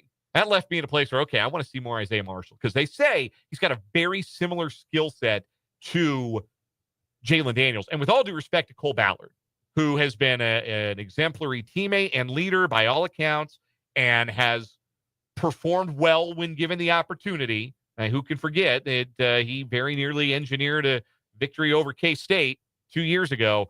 Isaiah Marshall is the quarterback of the future. And I would like to get a taste. I would like to get a glimpse of Isaiah Marshall tonight. KU's got, can't play with your food, but I bet we're going to see Marshall at some point tonight. And I want to see more. I want to see him get out of the pocket. I want to see the arm. Certainly know that the talent in the legs is there. So very interested to see some of him tonight. That's a 6:30 start.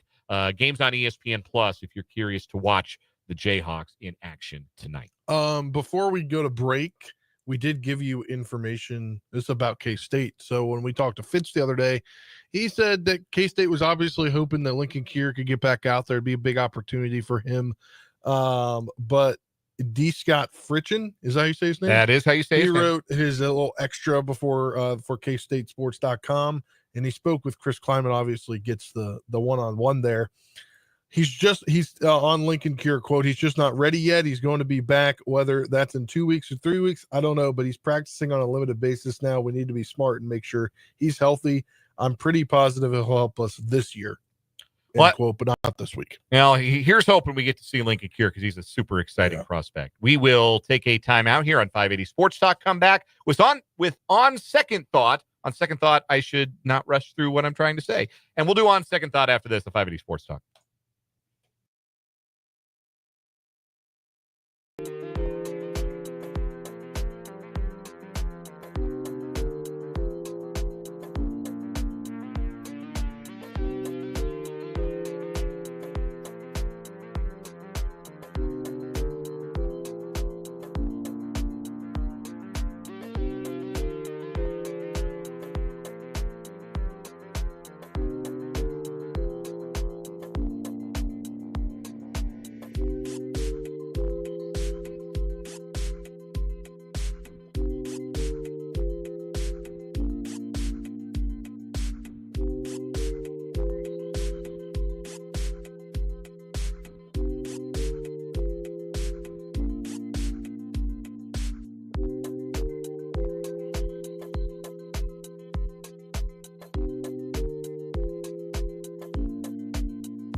On second thought, I thought Elijah Mitchell was going to get cut for sure. I thought they'd go 3 running backs, in fact. But in fact, Elijah Mitchell did make the initial 53 for the Kansas City Chiefs. So for now, he's a Chief. And that surprises me a little bit, because I wasn't real impressed with what I saw with him in the preseason. On second thought, I didn't think we'd get to today, and still be talking Royals playoff chances after what happened Monday. And then basically through 7 innings on Tuesday. And then on Wednesday, I still thought, they're down 1-0. It's going to be a 1-0 game. It was rolling at that point. And then the 5th and 6th happened. So shout out to me being wrong about the Royals. Shout out to you being wrong about the Royals. Hey, Kansas State Wildcats are in action Saturday night. You can hear the game over on our sister station, the Big 94.5 Country, K-State, North Dakota. It's the home opener for Kansas State in this 2025 season. Earlier this week, gave away a pair of tickets to a lucky fan. Well, I've got another pair of tickets for another lucky fan, lucky listener to win here on 580 Sports Talk. The premise is simple. It's real simple. All you got to do is be the listed number caller. That's it. That's all you got to be. That's all you got to be is the appropriate caller. And if you are the appropriate caller, then you will go to the game between Kansas State and North Dakota. 785-272-9429. I need caller number 4. 785-272-9429. Caller number 4, you're going to the Bill on Saturday. We're back for the final hour after this, 580 Sports Talk.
Let's get it. Third and final hour on this Friday on 580 Sports Talk. It's our final hour of the day and our final hour of the week here on the Sports Voice of Kansas, 580 WIBW, FM 104.9, online at 580WIBW.com, and in living color on our YouTube channel, 580 Sports Talk, and our Facebook page, WIBW News. Dan Lucero, Spencer Dupuis, hanging out with you for this final hour, taking you into your weekend. Maybe it's a 3-day weekend for you. It is for us, for the record. We will be off on Monday before resuming normal operations on Tuesday. We'll spend the Labor Day cooling our heels, getting the takes ready, getting the predictions revved up, because the NFL season starts in less than a week.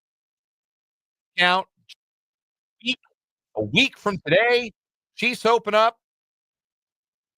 We got college football going. Washburn opens tomorrow at home. Yeah. You'll be working from behind a little bit. You'll be digging back in, getting back in the swing of things. So we are excited for a 3-day weekend, no doubt about that. But we got one more hour to get through here, and then we'll have a little overtime. We'll run back our conversation with our Chiefs insider Matt Derrick before we hand it off at 6:30 to the Royals Baseball Network. Royals and the Tigers one final time in the 2025 regular season. A 3-game set at Kauffman Stadium opening tonight. Pregame at 6:30. First pitch at 7:10 from Kauffman Stadium. For the Royals tonight, Seth Lugo on the bump. For the Tigers, it's Chris Paddock. We'll talk a little bit more about that later on this hour. Also get into some college football. The games we didn't touch on in our picks contest, and maybe some of the action from last night as well. Did you get to watch any college football last night? Yes, I did. I did watch some of that Cincinnati-Nebraska game, turned it off for a little bit, and just kind of surfed the college football channels. Yeah. I will say, my Cam Fancher hate. He didn't even last a half. No! I don't even think a quarter. Look, all I'm going to say about Scott Frost is this. If my head coach named a starting quarterback and then pulled the plug on that starting quarterback a half into the first game of the season, I might think that coach didn't know what the hell he was doing. That might be a conclusion that I was willing to draw. Did you look at the numbers? Oh, yeah, it's not even close. Taven Jackson was so much better and led a game-winning drive and scored the winning touchdown with a minute left. The UCF could beat mighty Jacksonville State. Rebuilding Jacksonville State. Yes, with a brand new coach, a first-time head coach after all of Rich Rod's players left. Yeah, yikes, UCF. It really wasn't an awesome night for any of the Big 12 teams that were in action last night. But we'll get into that a little bit. We'll look ahead to the big games this weekend: Ohio State, Texas, LSU, Clemson, TCU, North Carolina, Auburn-Baylor, Colorado, Georgia Tech. Those last two games are both tonight. Miami, Notre Dame is this weekend. Every time I think, oh yeah, I'm all squared away on all the big games, and I remember I'm forgetting one. Miami, Notre Dame is this weekend. Yeah. Catholics versus convicts at Hard Rock Stadium. It's not really that anymore. It's not that serious anymore. No, it's not quite. Doesn't quite mean what it meant in the 80s. Hey, they could make that name if they played Georgia, though. They could. Something about no, that would be pretty tasteless. Something about speeding. Catholics versus Dodge Chargers. All those Georgia dudes get pulled over driving Dodge Chargers. Given the amount of funny memes Dodge I saw Charger from owners like myself a bad name. The amount of funny memes I saw this week from the Marshall Burnerverse was great. I can imagine. So, yeah, we'll get into some college football later on this hour. Want to hear from you? Text line's open, 785-272-9429. Let's get loose with it. Let's have fun in this final hour of the week. 785-272-9429. Live chat, of course, on our YouTube channel, 580 Sports Talk. Go subscribe to the YouTube channel if you have not yet. We're not going to stop asking just because we got to our longtime stretch goal of 800 subscribers. We're going to make a new stretch goal. We'll do something at 850. We don't know what it will be yet, but we'll do something at 850 subscribers. That'll be fun. 48 more to go. Hey, we added one today. Love to see it. Brick by brick, we're building toward the next stretch goal. A reminder that we did get to 800, so Brendan Dworzinski and I are going to arm wrestle on this show, on camera, on the 580 Sports Talk YouTube. We are looking at the third week of September. It just works better for the sake of timing and for the sake of, like, we got to preview the NFL season next week. Yeah. And our responsibility to you as Sports Talk host is to bring you some NFL content next week. So that's what we're going to do. And then we're short the week after that because the Royals are out in Cleveland and somewhere else where they're playing out east. I can't remember, but we're I off can't every day that remember week either. at like 5 or 5:30. Yeah, so we got a super short shows the week after that. So we want to give it time on the show to do it and have fun with it. So third week of September, there will be arm wrestling. We will deliver on our promise. Brendan and I will arm wrestle on this show. So that is coming up. As long as we're doing like show business, 580 Sports Talk business, 580WIBW.com. Right now, you can go. There's a link on the front page to the 39th Pigskin and Hoops football preview, and it is complete. The football previews, all 28 of them, have been published. We published Burlingame and Care Paravel today. We went backwards. We went in reverse alphabetical order this year because we went in alphabetical order last year, our first year doing it as an online-only publication. So if you are looking for the Pigskin and Hoops magazine, or you know somebody who would like to read about their favorite team, or the team that their grandchildren or their nephew or their neighbor's kid plays for, it's online. It's at 580WIBW.com. We've got a landing page with a table of contents. You can go back and forth. You can read about all 28 teams in the area that we have previews for, including all 10 Shawnee County teams. It's all on our website, 580WIBW.com, and it is complete. Myself and Brendan Dworzinski have written and now published all 28 of these previews. And they are up there for you to read and get excited about the upcoming football season. We'll talk some more high school football next week because that starts next Friday night. Our first 580 Preps game of the week next Friday night over on our sister station, Country 106.9, a week from tonight. It's the War on 24. Rossville hosting Silver Lake. Spencer, you ready to stand up on top of the press box at Rossville with me? 79 degrees, the forecasted temperature for Friday night. So it's not going to be too windy, and it's not supposed to rain on it. It's going to be perfect. Yeah. It's going to be perfect. New stadium for me, too. Yeah, it'll be first time in Rossville. Yeah. We did it last year. You went to Silver Lake, and you'll be at Rossville for the first time this year. Yeah, they're still waiting on a press box remodel / expansion there at Rossville, but that's all right. Listen, it's the War on 24. If they put us in the trees behind the West End Zone, we would do the game from the trees. I hope people understand. It's the War on 24, baby. We'll go where you put us to get that game on the radio. So the War on 24, Rossville and Silver Lake leads off our 580 Preps Game of the Week coverage. That is a week from tonight. And again, we'll air on our sister station, Country 106.9. Let's get some headlines, shall we? We'll start the 5 o'clock hour as we always do with our 580 Sports Talk headlines. And we'll start with the newsworthy bit from Andy Reid's press availability earlier today. The Chiefs head coach did a Zoom call today. I don't know. Did he say, I did not watch it to completion. Did he say when they're leaving for Brazil? Yes. So there'll be their travel day is Wednesday. They'll have a walkthrough Thursday. So they don't have to change time. It's a long flight, but you don't have to change time zones. Yeah, I don't think so. So, it's not as dramatic a time zone shift. You're not going over to Dublin. Yeah, exactly. So it's a long flight, but it's not a flight where you've got to adjust like your entire body clock. So that is obviously goes for both the Chiefs and the Chargers. So Wednesday is the travel day. The bit of news regarding player availability moving forward is that it seems unlikely that Jalen Royals will be able to make it to game day. The rookie wide receiver dealing with that knee tendonitis. And the quote from Andy Reid, I don't have any injuries. Jalen Royals continues to work to get himself better. We'll see how it goes. It'd be a real rush for this week for sure. So it doesn't look like he'll probably make it this week, but should be ready to go as we go down the road here.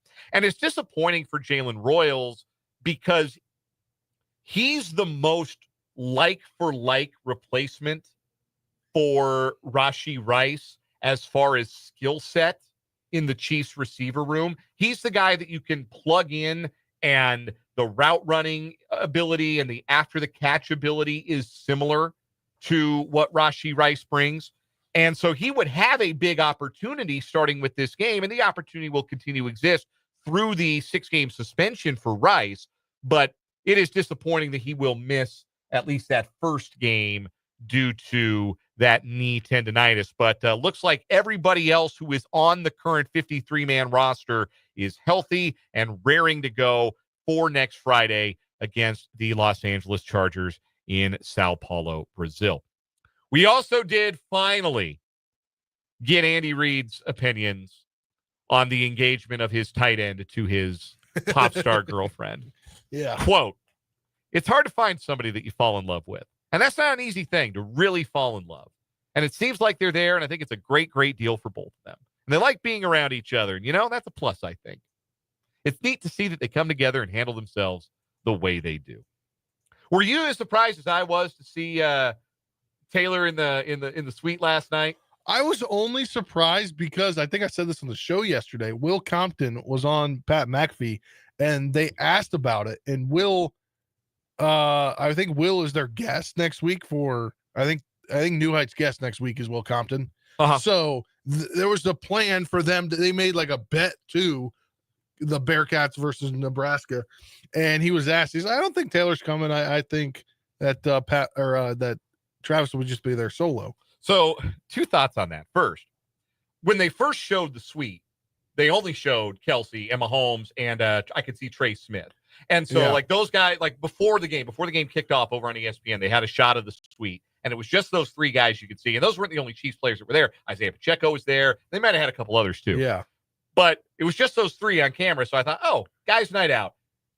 Taylor's an understanding significant other. You want to go and have a good time with your friends at the football game. That's fine. I'll stay home and, write another #1 platinum selling song or whatever it is that she does on a nightly basis. Yeah. Anyhow, so that's kind of what I thought was going on. But then we saw like the footage. I think Cincinnati football had it on their socials. Yeah. The footage of Taylor Swift walking into the stadium. And sure enough, she was there, and Mahomes' wife was there. So yeah, I think they came in together. Yeah, I think they did too. And so then I had this thought. We know Taylor's the breadwinner in this relationship. Yes. Right. Like Travis has done well for himself in his NFL career, but Taylor's the no one's topping Taylor Swift. Taylor is the breadwinner in this relationship. I don't know if you're familiar with this, but Larry Ellison is the CEO of Oracle, big tech CEO. Yeah. His significant other, I don't know if they're married or what their status is, but his significant other is a big Michigan football fan. So he cut the big check that got Bryce Underwood to commit to Michigan. Larry Ellison is behind Bryce Underwood, the 5-star quarterback recruit, committing to Michigan. Yeah. Larry Ellison bought his significant other's favorite team a quarterback. Do you think after watching Brendan Sorsby crap the bed last night that Travis Kelce at least floated that as a possibility to Taylor Swift? Hey, if you'd like to get me something, a gift from the heart, how about you buy my alma mater a quarterback? Yeah. That might be. You want to become boosters with us, Taylor? Like, did you see what they did? Did you see what they did on their walkthrough on Wednesday or whatever? They had it in the stadium. They had congratulations on the engagement. Oh wow, I didn't see that. Yeah. I wonder. Although I think if they're going to raise any money, if the America's First Couple is going to raise any money for Cincinnati football, it might be to buy out the contract of Scott Satterfield. Yes. That would be what I would recommend. Yes. Honey, will you buy out my alma mater's terrible football coach, please? Anyway. But the other side of that last night, can we talk about the cosplay that was going on last night? Yes, we can definitely talk about it because the ESPN broadcast was like not even subtle about it. No. They're like, nah, that's what this kid is doing. That's what Dylan Raiola is doing. It is a note-for-note impression of Patrick Mahomes. I turned it off, and then I came back to it later. And I just literally turned it back on. And I caught a drive, and I caught the finger motion. Yeah. And I was like, no. Yeah, man. It is note for note a Patrick Mahomes impersonation. And here's the thing. I know we probably got some Husker fans listening. We're in that part of the country. Yeah. Our boss is a Husker fan. Like I know we probably got a few folks who bleed Husker red who might catch this program here and there. Here is my concern with Nebraska football. They won a close game, which is not something they have done for many, many years recently. And I do think Matt Rule is a good college coach. And eventually I think that program is going to steady itself and be not at the ceiling in today's college football. But I think that's what Matt Rule will get it back to. That being said, they got this Dylan Raiola kid. He's a 5-star recruit, trains with Mahomes as trainer, all that stuff we know. If he's quarterback, Why don't they treat him like he's a big-time quarterback? Because you know who their offensive coordinator is? Dana Holgerson. Yes. You know what Dana Holgerson likes to do? Bomb it. Yeah. Dana Holgerson likes to push the ball down the field and take chances. So if you got an offensive coordinator that wants to do that, and you got a 5-star quarterback, why aren't you letting the 5-star quarterback do that? Because, man, I saw a lot of horizontal passes from Dylan Raiola last night. And I don't know, if I had a guy who was that guy at quarterback, I might treat him like it. Yeah. Unless, two possibilities here. Number one, Matt Rule is terrified of doing that. And he's just got Holgo's testicles in his hip pocket. He's not going to let him call any of those things. Or maybe Dylan Raiola ain't that guy. I don't know. We'll find out. He's only a sophomore. Not writing him off yet, but I'm just asking questions. Yeah. So there. So I saw a guy on X, a reporter that used to work in West Virginia. He works in Ohio somewhere. I'm assuming they covered the Bearcats. Do you know this game last night was supposed to take place at Lucas Oil Stadium in Indianapolis? I did not. No. Yeah, or it was originally scheduled for there, and then whatever the name of this brand, Battle Sports said we're going to put this together and buy the rights from that game, whatever game it was. Fascinating. Yeah, I had no idea. It looks like they're gearing up for second annual next year, according to Mark Donovan. Hey, I'd love to see it. Honestly, that'd be great for the Chiefs, great for Kansas City to have a game, a showcase game in the Heartland early in the college football season every year. I mean, you get those out, down south, New Orleans, Atlanta, all those kickoff classics. Why not one in the Heartland? Why not? All right, let's do another headline. Yeah. First headline for me. Topeka-born Cooper. I'm gonna mess this up. Yeah, this is a tough one. I think it's Wostendick. Had his U.S. Open debut today, and I'm trying to get the information here. They won. So he's playing doubles. Yes. Wostendick is playing doubles with a gentleman whose first name I do not know, but his last name is Ekstead. And they played their first round U.S. Open men's doubles event today, and Maxwell Ested is the gentleman's name, and they won. They beat a team comprised of Belgian David Goffin and Frenchman Alexander Muller, and they cleaned their clock 6-0, 6-1. Yeah, 6-love, 6-1. So they move on to the second round. Well, they'll take on the number 6 seed. Wostendick is 19 years old and listed as being from Olathe, Kansas. Played at TCU, though he was born in Topeka. So that is that's the local tie there. And I'm sorry, he's 18 years old. He doesn't turn 19 until November 16th. So that's more than what I was doing when I was 18 years old. Yeah, I'll tell you that. I wasn't playing in the U.S. Open. How about this for last night from Major League Baseball? Kyle Schwarber becomes the 21st player to hit 4 home runs in a Major League game. It is a rarer feat than the perfect game in baseball. Somebody hit 4 home runs in a game. Kyle Schwarber did it. He went 4 for 6 with a club record 9 runs batted in as Philadelphia crushed the Braves 19-4. Schwarber came up with a chance for a 5th in the 8th inning, facing a position player, and he popped out. Vidal Brujan got him out. None of the pitchers, none of the guys whose job it is. All the guys for him to pop out like that. Yeah, including he was so mad. Including Royal great Austin Cox. Austin Cox gave up the 2nd of the home runs and the 3rd of the home runs. I believe he's a national great as well. Is he really? Yes. I missed that. So Kyle Schwarber's up to 49 home runs this year, within 1 of Cal Raleigh for the Major League lead. He's already got a career high 119 RBI. That leads the majors. I was talking about this with my dad last night. My parents are in town for the weekend. And my dad said, Kyle Schwarber going to win the NL MVP? And I said, well, Shohei Ohtani falls down a well in the next 5 days, maybe. But if not, it's going to be Shohei Ohtani. Yeah. Because as much as we have evolved in how we talk about baseball, we've not evolved to the point where a guy hitting under 250 is going to win an MVP. We're not there yet. We're not there yet. I mean, he doesn't make a lot of outs. He's got an outstanding on-base percentage, and obviously the home runs and the RBI speak for themselves. But he's hitting 248, and he strikes out a lot. And those he either strikes out or he hits dingers. Yeah. So and those are still the kinds of things that get held against him when compared to a guy like Shohei Ohtani. Here's a quick trivia question for you. There have been 2 other 4-homer games, 21 in Major League history. 1/7 of them have occurred this season. Do you remember who did it earlier this year? I'll give you a hint. One of them is a rookie. Yes. One of them has since been traded. Nick Kurtz. Nick Kurtz of the A's. Yep. Yeah, I don't know the other one. They were talking about it when I watched SVP Sports Center last night. It was Eugenio Suarez did it back in April for the Diamondbacks. How many other 4 home run games can you remember? Just going off the top of your head, because I remember Josh Hamilton doing it. I remember hard-hitting Mark Whitten doing it when I was a kid. I remember Mike Cameron hit 4 in a game. I remember J.D. Martinez did it. Yeah, J.D. Martinez did it. He was the most recent one to do it. But this is a rarer feat than the perfect game, which is crazy to think about. 21 all time. Yeah. I'm trying to look at this list to see which ones are. So running through them in reverse chronological order, obviously, Schwarber, Kurtz, Suarez, J.D. Martinez.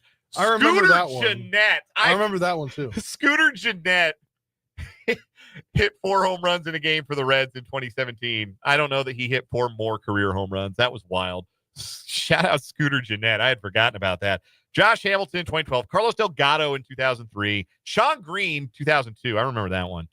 Mike Cameron, as I mentioned. Mark Whitten, hard-hitting Mark Whitten, 1993. Bob Horner for the Braves in 1986. We're getting to be before my time now. Mike Schmidt did it in 1976. Willie Mays in 1961. Rocky Colavito, The Rock, in 1959. Joe Adcock in 1954. Gil Hodges in 1950. Pat Seary, which is the first name on this list I do not know, in 1948. Chuck Klein in 1936. Lou Gehrig in 1932. And 2 in the 1800s. Ed Delahanty in 1896. And Bobby Lowe of the Boston Bean Eaters in 1894. You know, Ed Delahanty died while an active player. He fell off a bridge. Oh, He was drunk on a train, and he fell out of the train and off a bridge. jeez. Yeah. Big Ed Delahanty. That's how he died. Yeah, Niagara Falls. Not just any bridge. He fell. He was swept over the falls. Wow. Yeah. I'm sorry. He didn't fall out of the train. He got kicked off a train because he was brandishing a straight razor and threatening passengers after he consumed 5 whiskeys. That's such a Dude needed great to better detail. learn how to handle his 5 whiskeys. liquor. I'll tell you what, whiskeys in 1903 must have been made different Yeah. than the whiskeys of the 2020s. Because I may have had 5 whiskeys in a night or two in my time. Yeah. I mean, I had 2 glasses last night. That was fine. 2 glasses, got to put on your stocking cap and went to bed. Yeah. Yeah. I started feeling it, though. I was walking up the stairs, I wanted to pull out something and threaten people. No. 3 more, you might have gone down Niagara Falls. Yeah, Ed Delahanty, Hall of Famer. Ed Delahanty, great player. 3-time NL RBI leader. Yeah, that's old-time baseball for you. Guys used to just get so drunk they got kicked off a train and then just die. Yeah. I love his Wikipedia page. You read through his major league career section. Early career, middle career, later career. The last sentence in his later career. Delahanty returned to the Senators for the 1903 season. He was hitting .333 with 1 home run and 21 RBI in 42 games that year until the incident at Niagara Falls. And then the next header, death. So, if you didn't know anything about Ed Delahanty, boy, that would take a turn. Anywho, this has been your old-time baseball minute. God, we covered the Kansas City Packers in the Federal League earlier this week. We're really living in my wheelhouse right now. We really are. You couldn't even get into what's on tap this weekend. Old-timey baseball stuff. Oh, we can still do what's on tap. You know what's on tap? NASCAR playoffs. Yeah, Darlington, the Southern 500. It is the Southern 500 this weekend at Darlington. Who you got? I don't know. I'm not smart enough to pick a winner. I'll go with our guy, Ross Chastain. Let's get our friend of the program, Ross Chastain. I'll pick him every week. Yeah. Unless it's Joey Logano, because he wins all the playoff races. He's a big game racer, Joey Logano. He loves the playoffs. No golf. PGA Tour season's over, so no golf. A lot of college football. And we'll talk about that on the other side of this timeout on 580 Sports Talk.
5:33 on 580 Sports Talk.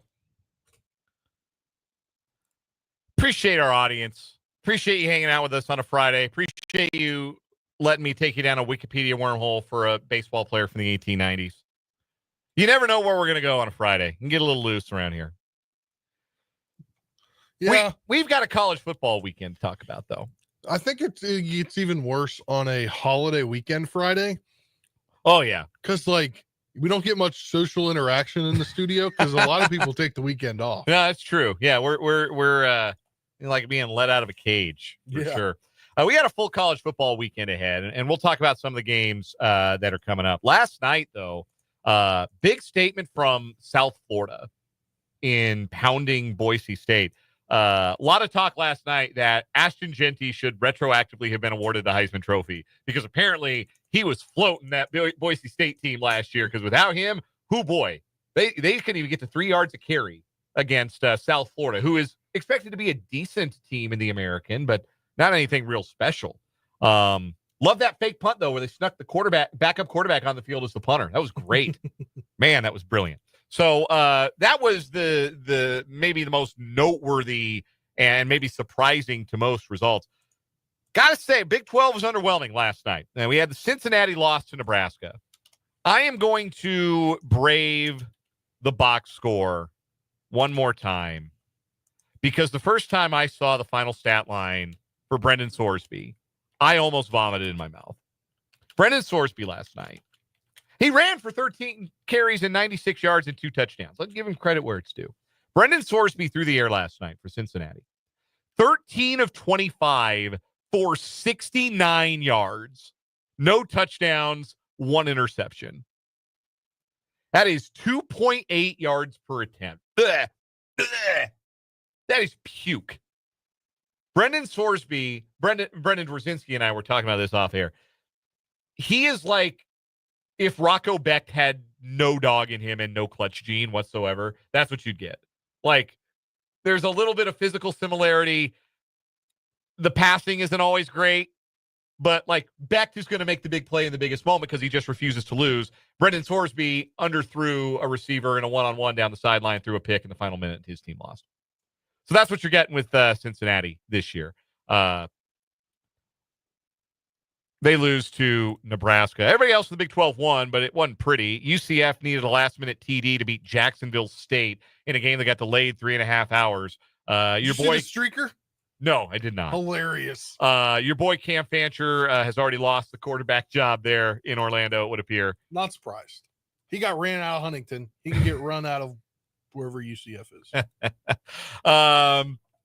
Oklahoma State won.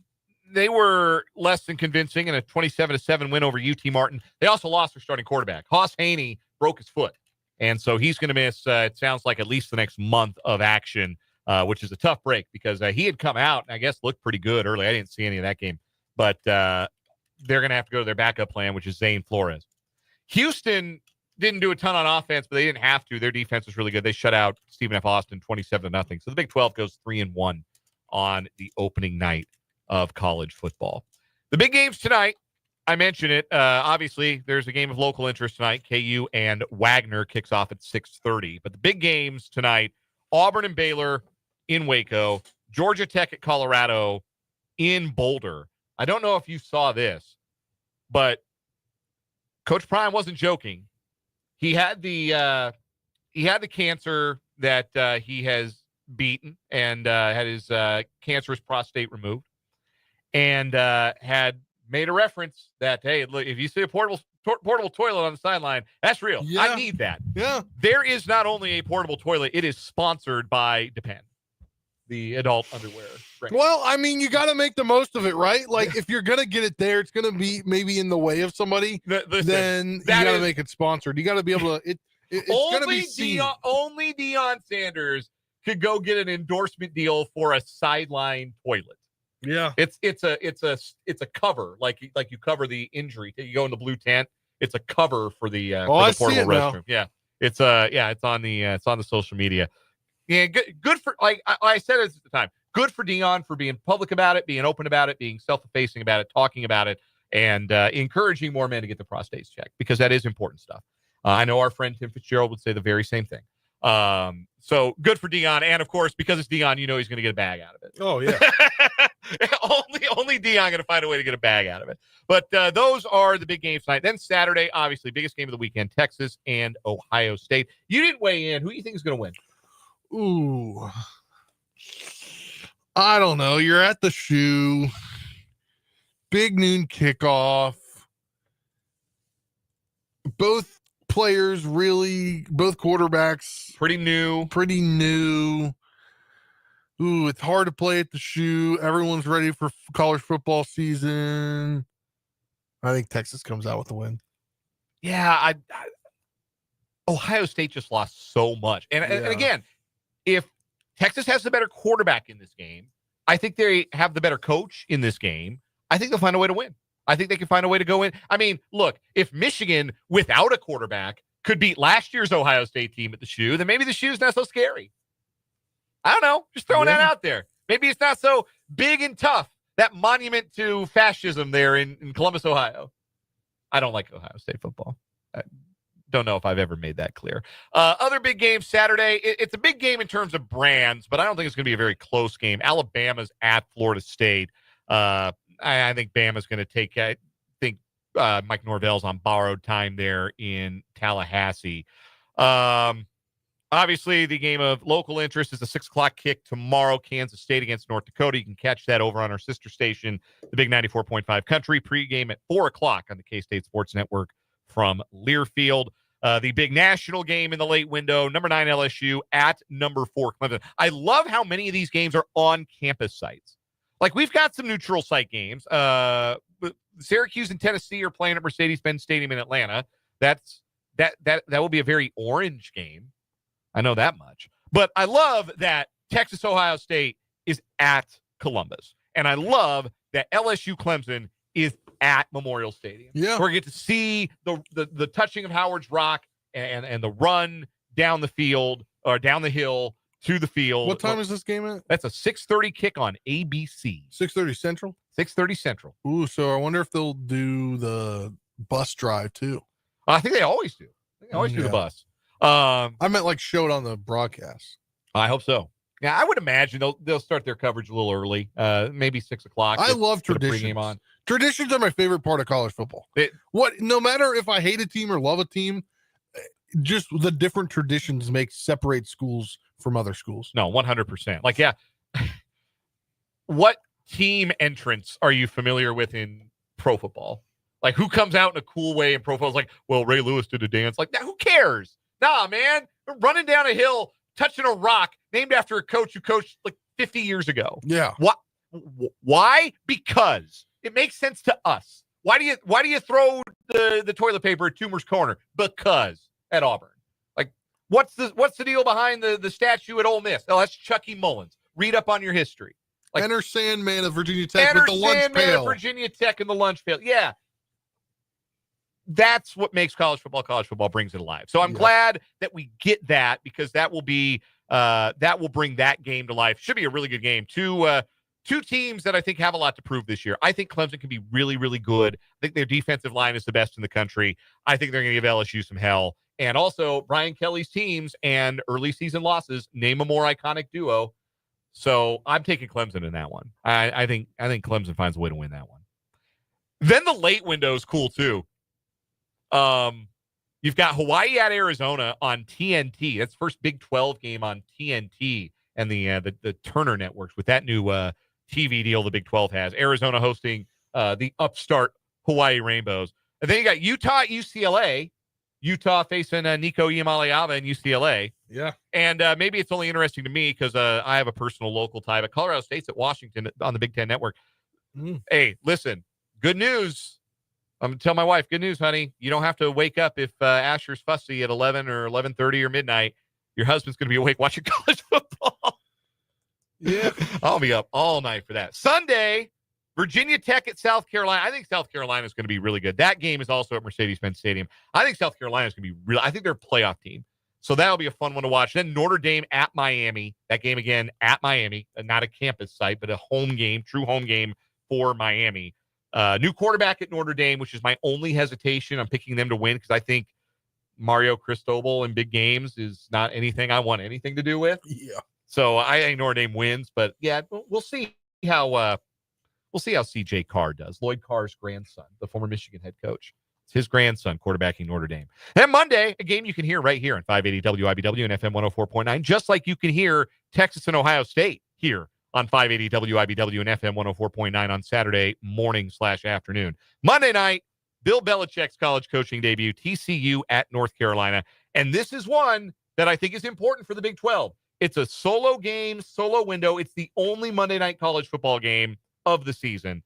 It's a big chance for a Big 12 team that had a really good finish to last year, perceived as a middle-of-the-pack Big 12 team.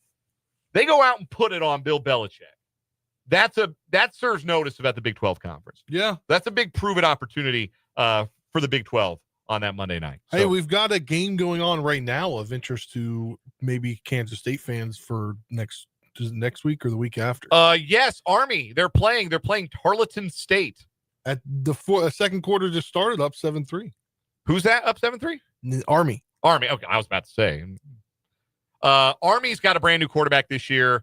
Tarleton State is an FCS team. If Army has trouble with Tarleton State, adjust your expectations for K-State next Saturday accordingly. We'll take one more timeout. Well, not one more timeout. We'll take a timeout. We'll come back. We'll talk some Royals baseball. Getting ready to bring you the Royals tonight. Big series. Prove it series for the Royals this weekend against the Tigers. We'll talk about it next on 580 Sports Talk.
Royals and Tigers coming up tonight here on 580 WIBW and FM 104.9. Coming up all weekend here on your home for the Royals since the first pitch in 1979. 6:30 pregame, 7:10 first pitch tonight. Tomorrow, a 6:15 first pitch to accommodate national television. Game will be on Fox. Big Fox. Been happening a lot this year. Yeah. A lot of Saturday games on Fox. The people have spoken, and they want more Vinny Pasquantino. Hey, I'd rather it be a Saturday Fox game than those weird like Thursday FS1 games. Oh, for sure. For sure. It's a great spotlight. 5:30 pregame Saturday here on 580 WIBW, and then a day game on Sunday, a 1:10 first pitch, meaning 12:30 pregame coverage. All three games right here on 580 WIBW and FM 104.9. JJ Piccolo was speaking with the media at Kauffman Stadium earlier today and talking about the change to the rotation that the Royals are going to do on Saturday, Noah Cameron's going to get a start off. Stephen Kolek was called up to the Major League roster today to replace Michael Wacha, who went on paternity leave. Congratulations to the Wachas. Stephen Kolek was the other pitcher acquired in the Freddie Fermin trade with the Padres. Of course, Ryan Berger was the other. Noah Cameron has already thrown across AAA in the majors this year, 140 and 2/3 innings. So the Royals are trying to manage his innings here a little bit down the stretch, which is a tough thing to do, right? Like, you don't want to injure your young pitcher. You don't want to overextend your young pitcher. But at the same time, this is a guy with an ERA in the 2s for a team trying to make the playoffs. So, and it's a hard thing because every fifth day, like, hopefully this doesn't get him out of sync.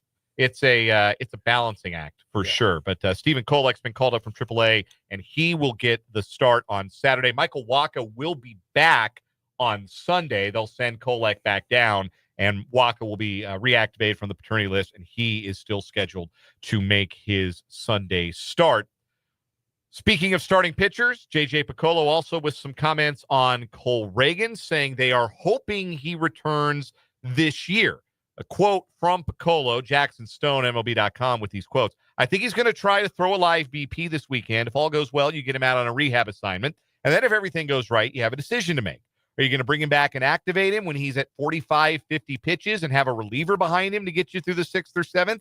There's pros and cons to that. But if our team is still in it, he's a big addition to our rotation, and certainly somebody we would want in the rotation for a playoff run if we are fortunate to get there. So they'd love to get him to 2 rehab starts, but with the minor league season coming to a close, that's difficult to do. So it might be more realistic that after a rehab assignment and after 1 rehab start, they get him back, and then his second start is almost treated like another rehab start where you don't expect him to get through 6 innings. You put him on a pitch count. You have a reliever, a long reliever ready to go behind him. But it does sound optimistic about Cole Reagan's pitching again for the Royals here in 2025. Colo also says the club has not made a decision on which hitter will be called up when rosters expand on September 1st. No guarantee that it will be Caglione.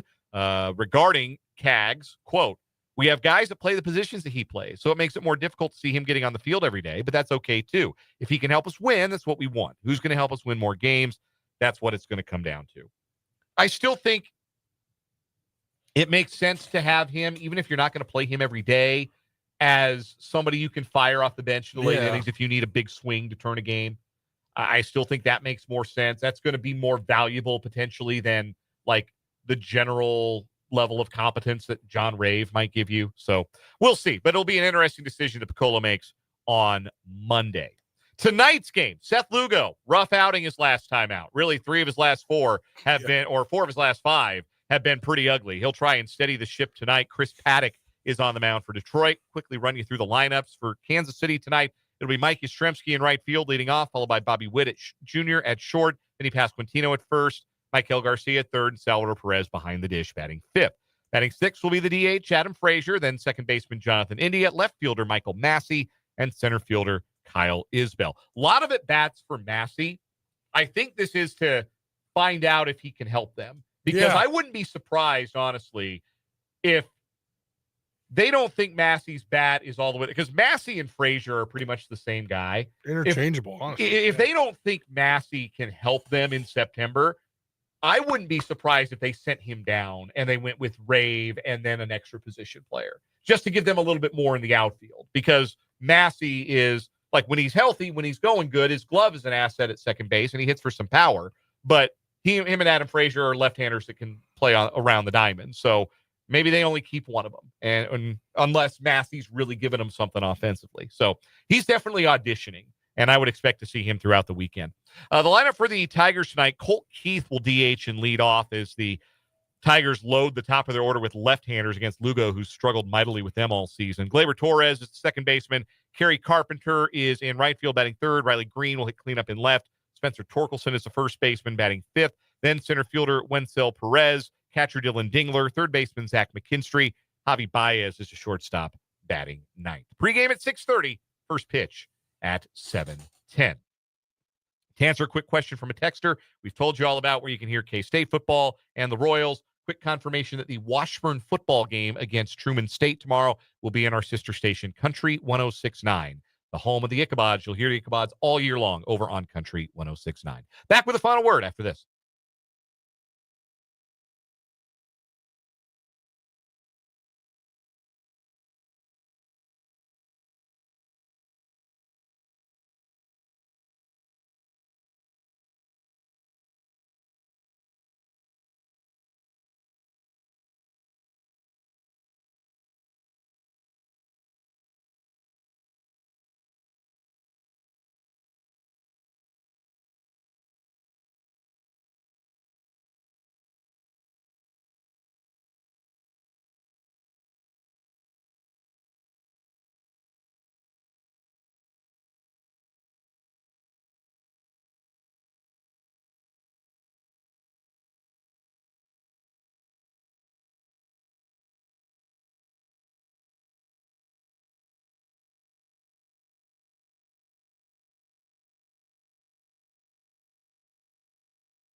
All right, final word for the week. Let's make it count. Spencer Dupuis. Yeah, it's start of college football really this weekend. I mean, yeah, we got K-State, KU last week and a few week 0 games, but college football is back.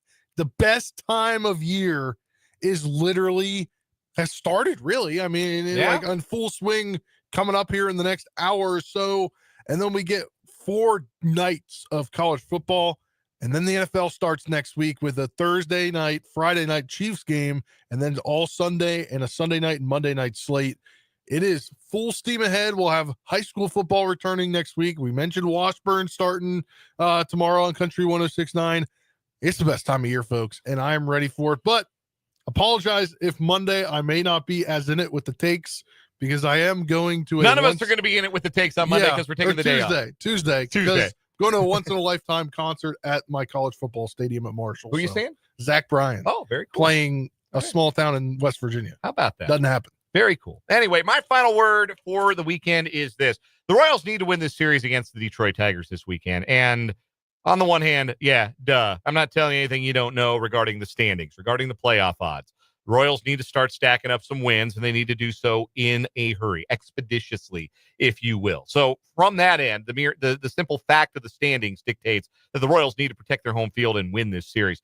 But they also got to prove they can beat the Tigers and prove they can be competitive against the Tigers. They did that last weekend, much more competitive in that series loss in Detroit than they were when they met the Tigers earlier in the season, when the Tigers looked like they were just going to waltz through the American League. Tigers look a little bit more vulnerable than that, but the Royals need to prove they can beat them, because if the Royals are going to make a miracle run to the playoffs, it'd be nice to be able to believe that they could do some damage once they got there.